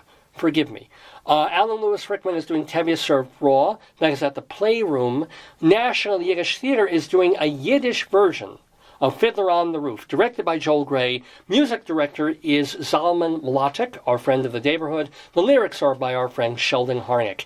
And, we have a double Austin Pendleton alert today. This is exciting. This is incredible. Austin Pendleton is directing a show. It's called The Saintliness of Marjorie Kemp. That is at the Duke on 42nd Street, and it's running towards the end of August. Whew. Hey, speaking of all things Jewish, we have another Jewish thing here. Oh, The Band's Visit, a wonderful musical. Loved it when I saw it on Broadway a few months ago. David Yazbek did the score for that. It's at the Barrymore Theater. Another musical that I really loved when I saw it on Broadway, Come From Away, by our friends Irene Sankoff and David Hine. That's at the Gerald Schoenfeld Theater. At the York Theater off-Broadway, Desperate Measures, featuring music by our friend David Friedman. School of Rock, which is, they announced a closing date. That's going to be closing in, let's see, I think it's going to run towards the end of the year. But School of Rock has lyrics by our friend Glenn Slater on Broadway. Donna Summer, we haven't had Donna Summer in the Daverhood, but Summer the Musical features our friend LaChanze as one of the Donners. That is at the Lunt-Fontanne Theater. And then Daniel Breaker is Aaron Burr on Broadway in Hamilton, as if any of us could afford to go see that. And then, got to remind you, as we always do, Evan Seplow is the editor of a wonderful website called StageBuddy.com for all your New York nightlife needs. Dr. Demento, still doing new Dr. Demento shows and archiving all the old ones at drdemento.com. Charlie Gross and Leslie Hoban Blake co-host Two on the Aisle, a theater review show on alternate Thursday nights on Manhattan Neighborhood Network. That is also the place to catch Eva Heinemann's show, High Drama. Check out her show on her Facebook page. High Drama, remember, is H-I, exclamation point, drama. What else? Listen, the New York Post hasn't fired everybody yet, so you might as well read Phil Mushnick writing about sports for them. Gil Moon, radio host. He's on KFKA Radio, where he does both Senior Circle and Golden Years Theater. And one more reminder that you can see my friend, and also friend of the Daverhood, Brian Humphreys, this weekend here at UNC in the musical Catch Me If You Can. It's part of Little Theater of the Rockies, the summer season that they have at the University of Northern Colorado. It's a Broadway musical that played a few years ago.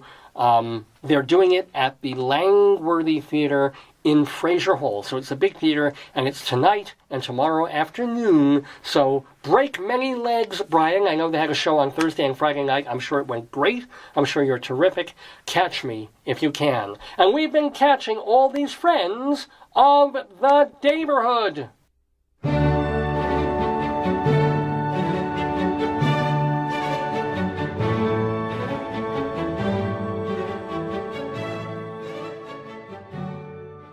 Ah, yes. It is just a little bit afternoon, Mountain Time, here on Dave's Gone By. Dave Lefkowitz here with the 661st episode. We've been calling it MAYR Mortals in honor of our guest Melanie Mayron, who was talking to Rabbi Saul Solomon early in the show. If you missed that, remember all the archives are at davesgoneby.com, so as soon as we do the show, we go on computer, we render it, we chop out some bits that maybe didn't come through, and then by tomorrow afternoon, hopefully, if everything came through okay, we'll have the audio posted. We might even have this video posted, and so you can share it with your friends or people who usually listen to us on Saturday mornings and couldn't do it today. They can come see us anytime in the archives for all our older shows. So we've done so much. We're 3 hours into the program. We're almost finished.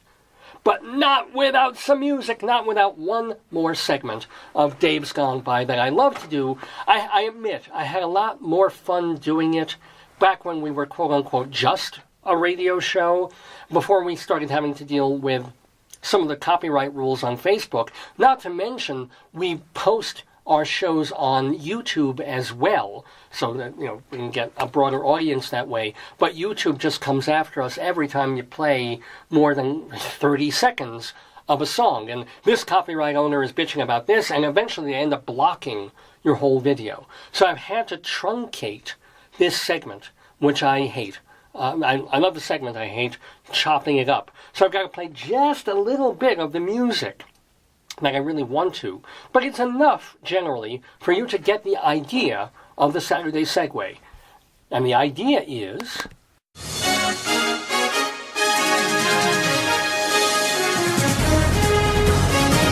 Extra, extra, hear all about it. We provide the rhymes, you provide the reasons. It's our Saturday Segue of songs in the news.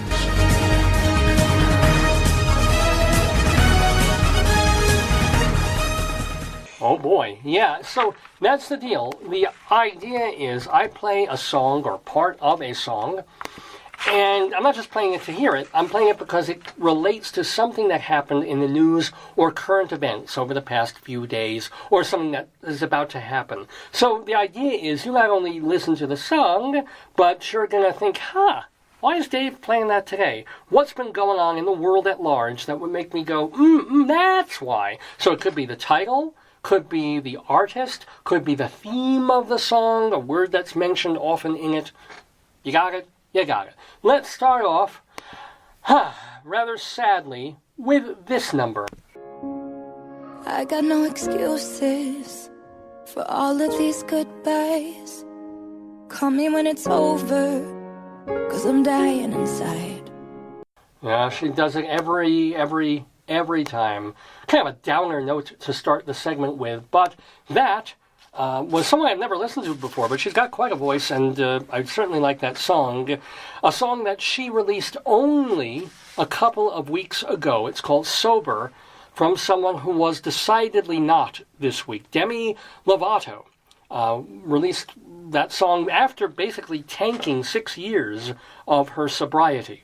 But that was a month ago. She was struggling. She was having trouble. And then on July 24th, just a couple of days ago, she's at a party with friends who aren't looking out perhaps for her best interest. And what happens? She drinks too much. She takes too much of whatever. At first they said it was a heroin overdose. And they backtracked on that and said, no, it wasn't heroin. It was other stuff and booze. Whatever it was, she was rushed to the hospital with a life-threatening overdose after that party. In her teens. So she's had a hell of a life, really. She struggled with drugs and alcohol post-teens because as a teen, she had eating disorders, she was bullied, she suffered depression, and she got treatment. And treatment works for a while, but not always, or not forever, or not if you don't keep up with it. So, so Demi Lovato, she's alive. She's obviously not well. She needs help again. It's funny. It's not the type of music I listen to. I'm not going to listen generally to a Britney Spears or a Miley Cyrus. And then I'm always surprised that, there's talent there. Either they're choosing good songs, writing good songs, or they have better voices than we think, because old fogies like me, grew up in a time where either singers sang beautifully or they were real artisty, Neil Young, Bob Dylan types who didn't have beautiful voices, but they were writing from the soul and their music meant something to them. The Joni Mitchells, well, actually Joni had a great voice, and now all these young Twinkies, they're just selling sex, they're just cute, they're just auto-tuned, and then you actually watch Miley Cyrus sing and work a crowd with a good song, or you hear a good Taylor Swift song, and you have to revise your thoughts a little bit and go, that's pretty good. And so I listened to that song sober, and I'm like, whoa, this is not just some... Maybe life would be better for her if she were just some bubble-headed Twinkie. But anyway, we wish the best to Demi Lovato. I do have to say that... all the stuff she's going through, I think it's God's punishment for her being on Barney and Friends when she was a kid. Somebody's got to pay for Barney. Anyway, now you know how this segment works. You know what we're doing. You know why we're playing what we play. So here's the next tune, and it's actually sung by a friend of the Daverhood. Baby, did you get the tape I sent? Hey, baby, did you get the tape I sent? Hey, baby. Did you get the tape I sent? That's the lyric there from Dan Byrne from his album New American Language, and a song called Tape. The tape I sent. The tape in this particular case that one person knew the tape recorder was rolling, the other person probably did not. I don't know if that's legal. We're going to find out. It was a lawyer who did it. You know, of course, that we played tape because former Donald Trump lawyer Michael Cohen proved that he really did go to the audio tape of his boss talking about paying off somebody, paying off a beautiful woman with whom he was.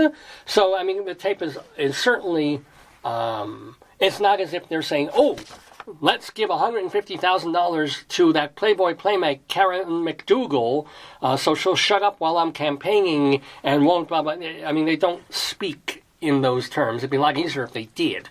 But no, but there still is this idea of paying off. And this is the beautiful thing. This is like, there's this moment that they're bantering back and forth, and the pundits are talking about it, where he says, we should pay in cash, or better pay in cash, which feels like a smoking gun kind of a line. But then there's folks who are hearing it almost like the, what were those words from a couple of weeks ago? From Lolly and half the people hear it one way and half the people hear it the other way. Here it's like, better pay in cash, or was it better not pay in cash?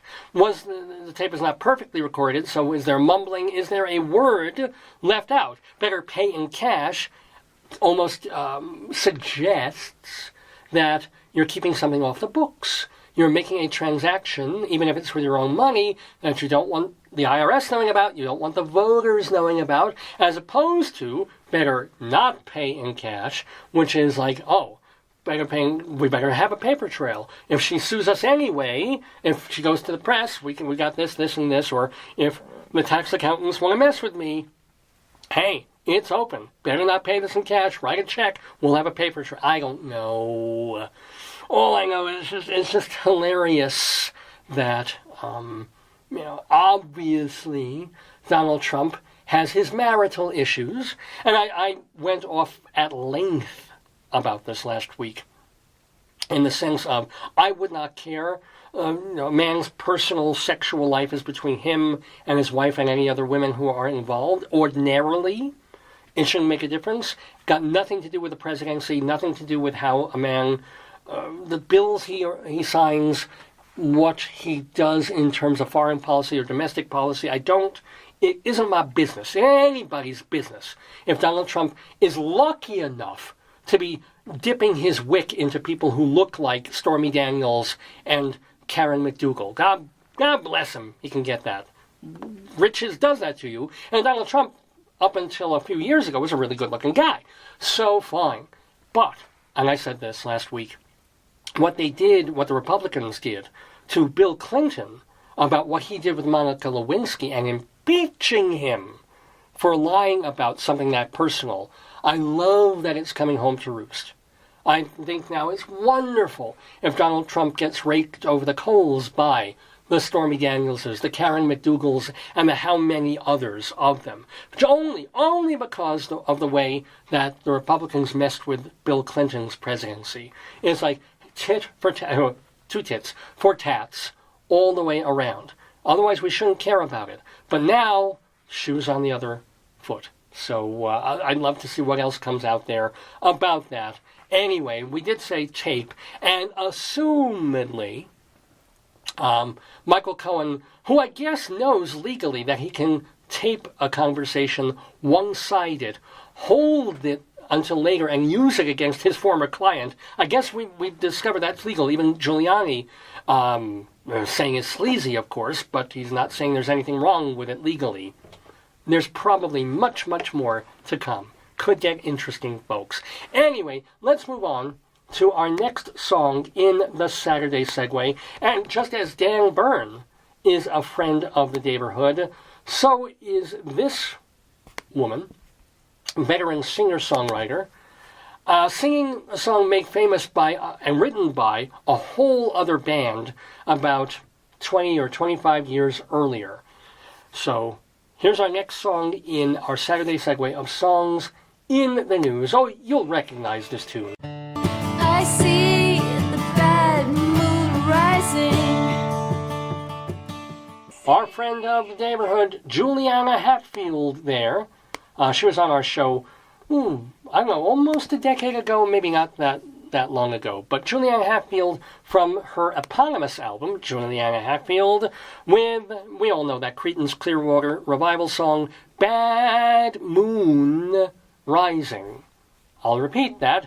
Bad Moon Rising. Well, there's been a television moon who's been in charge for quite a few years now, and has done a lot of wonderful things at the Tiffany Network, a.k.a. CBS. I mean, CBS, it's the old fogies network, but I mean, these are the people of All in the Family and the Norman Lear sitcoms, which is before this guy's time, but also they're the Tony Award folks. They're the CBS Sunday Morning Show, which I love. It's still, overall, my preferred network after all these years, for the little amount of time I watch regular network television. But, okay, CBS TV, the guy who's been running it, a fellow named Les Moonves, he's been a mucky-muck there for, 25, 30 years at least. Good-looking guy, married, I assume, and rich as Croesus, able to get all the women that he could possibly want. I mean, we're not talking about a Harvey Weinstein schlubby, like, oh, God, it's Sasquatch coming at me. I mean, this is a guy who could have what he wants. And yet, he's a guy in power who apparently, allegedly, snatches what he wants, snatch being the operative term. But anyway, he has been accused by no less than 6 women, or is it no fewer, of sexual misconduct. Among them, remember that cute actress Ileana Douglas from 6 Feet Under and a bunch of sitcoms too? She's Michael Douglas's sister. She says that she took a meeting with Les Moonves, and he made really very physical, unwanted advances. Not that he asked her out on a date, but that he tried to manhandle and paw her. When she refused, she was going up for a TV series at that point. The series was yanked. She was yanked from the series. She was fired from it. When she threatened to sue, they gave her another pilot and they gave her another series to try out for. She got a part on a miniseries, actually. Other women included producer Christine Peters and a writer named Janet Jones. I don't know if it's the same Janet Jones who was that gorgeous blonde woman who was married to the hockey player. I think it's a different Janet Jones. I'm sure she's pretty too. But anyway, all of these women in this blockbuster story are coming up against Les Moonves. Of course, Ronan Farrow is the guy who's following. I mean, he's going to get Pulitzer for writing about all these big, powerful, middle-aged white men who are being brought low Everyone from Roger Ailes to Charlie Rose to, one after the other. So this is the latest. Les Moonves. Let's see. And the other thing is, apparently there is a culture, unfortunately, at CBS that allows women to be objectified and treated in this way, or at least they have been for a couple of decades. So you had stuff going on at 60 Minutes. There's a producer there who's being called out, allegedly, again, by all these women. Of course, we heard the Charlie Rose stuff, and he was pulled off he was pulled off the morning show, as well as PBS, for the things that he was inappropriately doing to the women all around him. Now, granted, CBS is not alone in this. We all know, God, I need powder on my head. I'm so shiny here. But we remember NBC has its troubles with Matt Lauer. And then before Fox News starts gloating and saying, ah, ha, ha, ha, look at you guys. Yeah. Let's not forget that Fox had Bill O'Reilly and Eric Bolling. And now, this week, Kimberly Guilfoyle? The fish face. Well, no, she's more of I don't know what the fuck is going on with the lower half of her face. She's beautiful sometimes, and then other times you look at her and you just want to put a rope on her and lead her out of the cave. But she's this horror of a lawyer woman, a shrew. She's on Outnumbered. She's on a couple of the Fox shows. Incredibly pro-conservative, incredibly pro-Trump and all of that, which Fox realized, finally, we assumed this week, that, we realized that we're towing the Trump line. We're super-duper Hannity-esque. We believe in conservative, and Donald Trump is the next Reagan savior of the country, and Democrats are terrible, etc. All through that, all buying that. And so they get the hosts who all believe in that. The Steve Doocy and the morning show people. The folks later, not so much the mid-afternoon folks who are much more even and more newsy, but you get the Laura Ingrams, and you get the Hannitys, right? And you get the Kimberly Guilfoyles. But Kimberly Guilfoyle started dating the son of the President of the United States, Donald Trump Jr. there.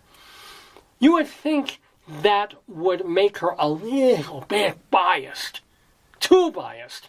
Even for a news/opinion network like Fox so-called News is. You would figure they would look at that and go, if she is actually banging the president's son, she might not be the most objective news broadcaster to talk about how Donald Trump handles foreign policy and the economy. Just a thought. So this week, Fox finally shook gander and said, you know what, it's just not appropriate. Okay, you're too close in with the administration. It's fine if you, maybe for recurring segments to bring you in on certain things, but really, you're way too close for comfort for us to even consider you on some level an objective news person. So thank you, go. That's what everybody thought a few days ago when she suddenly disappeared from the network. Who knew that Kimberly Guilfoyle is one of these weird office pervs, just like a couple of the guys that were let go at Fox, just like Eric Bolling, and just like that other cranky guy, and, well, they're all old cranky guys other than her. So, she was sending naked male photos, like dick pics, sharing those inappropriately with other people in the office. I don't know if it was both men and women, which I guess would make it a little better. It was more egalitarian there, and was apparently very emotionally abusive to the staff. Like she would take her special stylists and hairdressers to events that she was going to, and then berate them and treat them like shit. So there's no law against that. There's nothing. It's the way people behave when you're at that level. I wouldn't necessarily want to be in the dressing and style room of places like The View and The Chew, but between that and sexually inappropriate behavior at work, Kimberly Guilfoyle's gone. Okay. Fine by me. I will not miss her for one iota of a second. Well, probably, God knows, I'll probably get Janine Pirro to take her place. Yow! But anyway, what an interesting week in sex in the post-hashtag Me Too movement era, ladies and gentlemen. Kimberly Guilfoyle, gone from Fox News, and of course, Les Moonves, now in trouble at CBS. I honestly, I don't know what his official line is. I haven't checked whether he's refuting everything, if he's just being quiet on advice of counsel, or if he's going to admit it and pull, a Garrison Keillor, or it was just step away. Remains to be seen. But anyway, we're doing our Saturday segue of songs in the news. And by the way, welcome to Jolinda and Karen and Alan and Warhol. Hello, Warhol. And Ralph and Robert from my high school. Hello, Robert. And all the people who were watching before, so many of them, tuning in to the Daverhood this Saturday, July 28th. We're doing our Saturday segue of songs in the news. What are we playing next? Well, a bit more bad news, but this one at least not man-made or woman-made.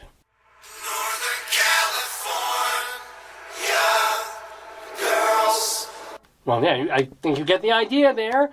A song that is its title, Northern California Girls, from what album was that? That was La Costa Perdida, a 2013 record from Camper Van Beethoven. Those are the guys who did Take the Skinheads Bowling all those years ago. But anyway, why were we playing that song, Northern California Girls? Not about the girls part, but oh boy, Northern California yesterday. There's a place called Redding, California, that is along the Sacramento River and about 120 miles south of the Oregon border. They had a fire. I mean, tons of fires in Oregon and California.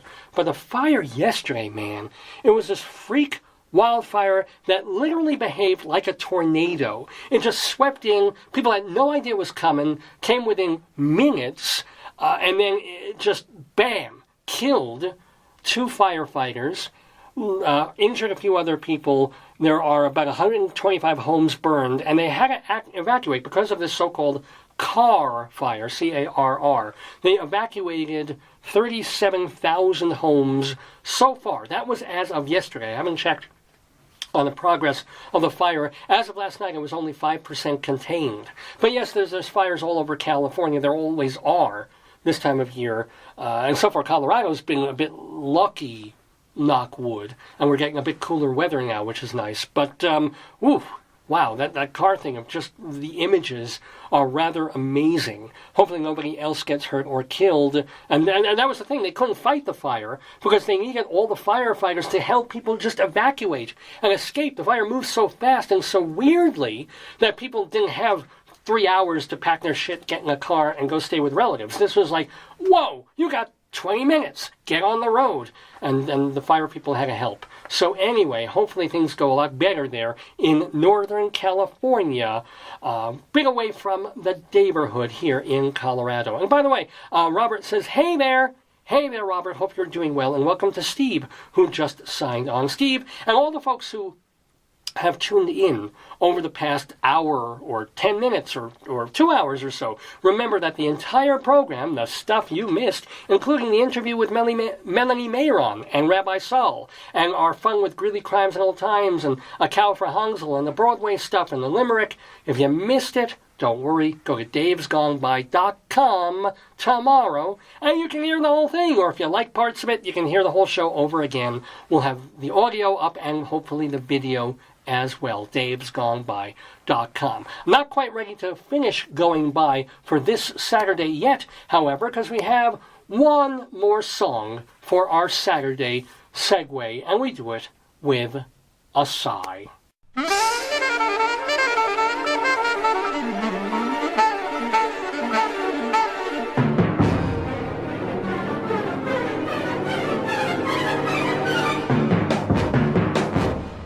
That's a pretty amazing piece of music right there.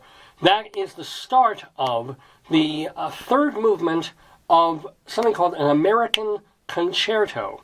And it's this wild mix. I've only heard parts of it because I just listened to a bit of it yesterday. But there's 3 movements to it, and they're all this mix of regular jazz, free jazz, little bit of rock and roll in there, classical music as well. It's a concerto. And so this wild stew, very musical stuff, done by a guy named Patrick Williams. Patrick Williams was Pulitzer nominated for An American Concerto back in 1980. And Patrick Williams, alas, died this week of cancer at the age of 79. Now, you might not know his jazz work. I'm not... and as people who were listening in when I was talking about Dick Hyman a couple of weeks ago, when Rabbi Saul Solomon was interviewing that pretty legendary pianist, I mean, I'm just not a jazz guy. But I can appreciate when jazz is really interesting and great. But point is, you have heard tons of Patrick Williams music. You just don't know it because you heard all that interstitial music on the Mary Tyler Moore Show that he wrote and arranged and conducted, on the Lou Grant Show, on the Bob Newhart, the first Bob Newhart show, on the streets of San Francisco, and tons of sitcoms and TV movies and television shows. That was where his bread was buttered. He always wrote all this music that you would hear in between and under things. On Monk, now we know Randy Newman did the theme song for Monk, but there's other music in there. It was very often Patrick Williams, right? So he got a history degree from Duke University, but followed that up by studying music at Columbia University. He has tons of Grammy nominations and a few Grammy wins. He also has some Emmy Awards and a raft full of Emmy nominations. He got an Oscar nomination for his score for Breaking Away, and as I said, he was Pulitzer nominated for An American Concerto. So a big farewell to Patrick. I want to play a little bit more of that because it's really, really... really cool. This is the beginning of it. This is the first movement, part of it, from Patrick Williams's An American Concerto.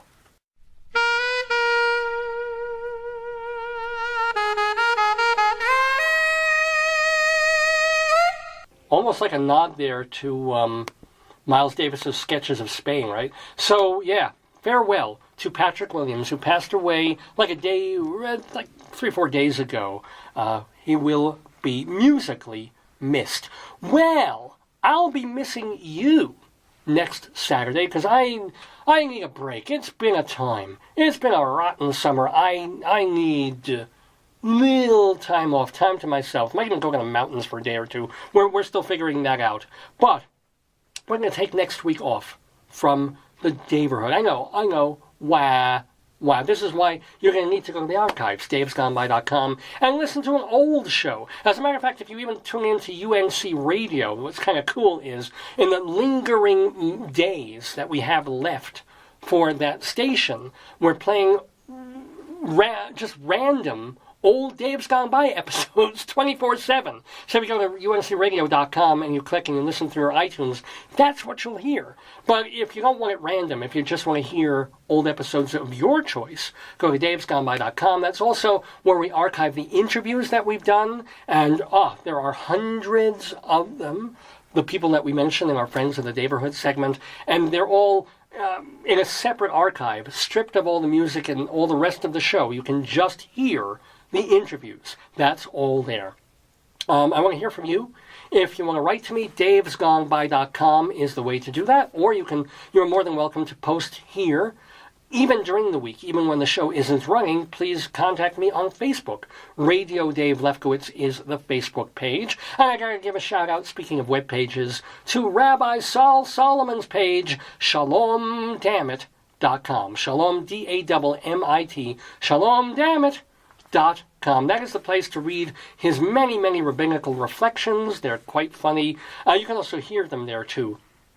There's links where you'll hear him do them. Also, his TV show that he did for Long Island Cable TV a few years back, those are really funny. Plus, even an early long version of his one-man show, Shalom Dammit, An Evening with Rabbi Saul Solomon. All that video footage, the audio stuff, the words, all of it at shalomdammit.com. Please do check that out. And we thank the Rabbi for being with us in the Daverhood this week. We also thank Melanie Mayron one more time for tolerating the Rabbi and his questions. Melanie Mayron, she is the director of the new movie Snapshots that will be available everywhere on iTunes on August 14th and thereafter. Definitely check that out, and we thank her again. Thank you also to Annie Jeeves for setting that interview up with Melanie. in the Daverhood. Thank you so much to my darling and adorable wife, Joyce, for joining me for the first part of the show and joining me in this life that I live. Thank you to all of you for listening, all the folks who I've been seeing scroll through, and the many of you whose names I don't even see, but who are tuning in, watching the show live, or checking out the program later, or listening to it on the website. Wouldn't do it, couldn't do it without all of you. Now, let me whet your appetite a little bit, because as I said, we won't be here next Saturday. We'll be here in 2 weeks, and we've got still great guests coming up. So, who are we going to have in the Daverhood? Well, for one, there is the new artistic director of a theater in Stanton, Virginia. His name is Ethan McSweeney. He's directed shows on Broadway, off-Broadway, and all over the country. And what's kind of cool is that they've tapped him to head this theater that approximate what the indoor theater was like during Shakespeare's Globe Theater years. Because, in England they've got the new Globe and they do it like the outside Globe with the groundlings, but this one is the indoor version, smaller theater, and the decisions that they're going to be making in his first season there, Ethan McSweeney. So we're going to be talking to Ethan McSweeney about directing regular theater, modern theater, as well as Shakespeare, as well as coming in to run a big theater company in Virginia, right near Washington, D.C. So Ethan McSweeney coming up in the weeks ahead, as is, and this is really cool, we have an actor named Sandy Helberg. Sandy Helberg. What do you know about him? Let's see. He was one of the very original members of the Los Angeles sketch and improv comedy troupe, The Groundlings, from whence came people like, oh my God, Lorraine Newman was there, and I think Horatio Sands was. I mean, just bunches of people who went to Saturday Night Live and went into comedy and TV and film. I'm blanking on them right now, but I'll get them together over the weeks ahead. But anyway, Sandy Helberg, an original Groundling. Also, he's done bunches of TV and film, including 3, count them, 1, 2, 3, so I've graduated from counting to 2, 3 Mel Brooks films, including High Anxiety and History of the World Part 1. He's done, what else has he done? You've seen him as a much younger man in shows like MASH. I'm leaving out some things, but Sandy Helberg, very funny guy, very interesting guy with great stories to tell about life in Hollywood, doing comedy movies like Up the Creek, and, oh yeah, he happens to be the father of an actor named Simon Helberg. Who's Simon Helberg, I hear you ask? Yeah, he plays a role you've probably heard of, Howard Wolowitz on The Big Bang Theory. So we'll talk to the proud papa and actor in his own right, Sandy Helberg, in the weeks ahead in the Daverhood.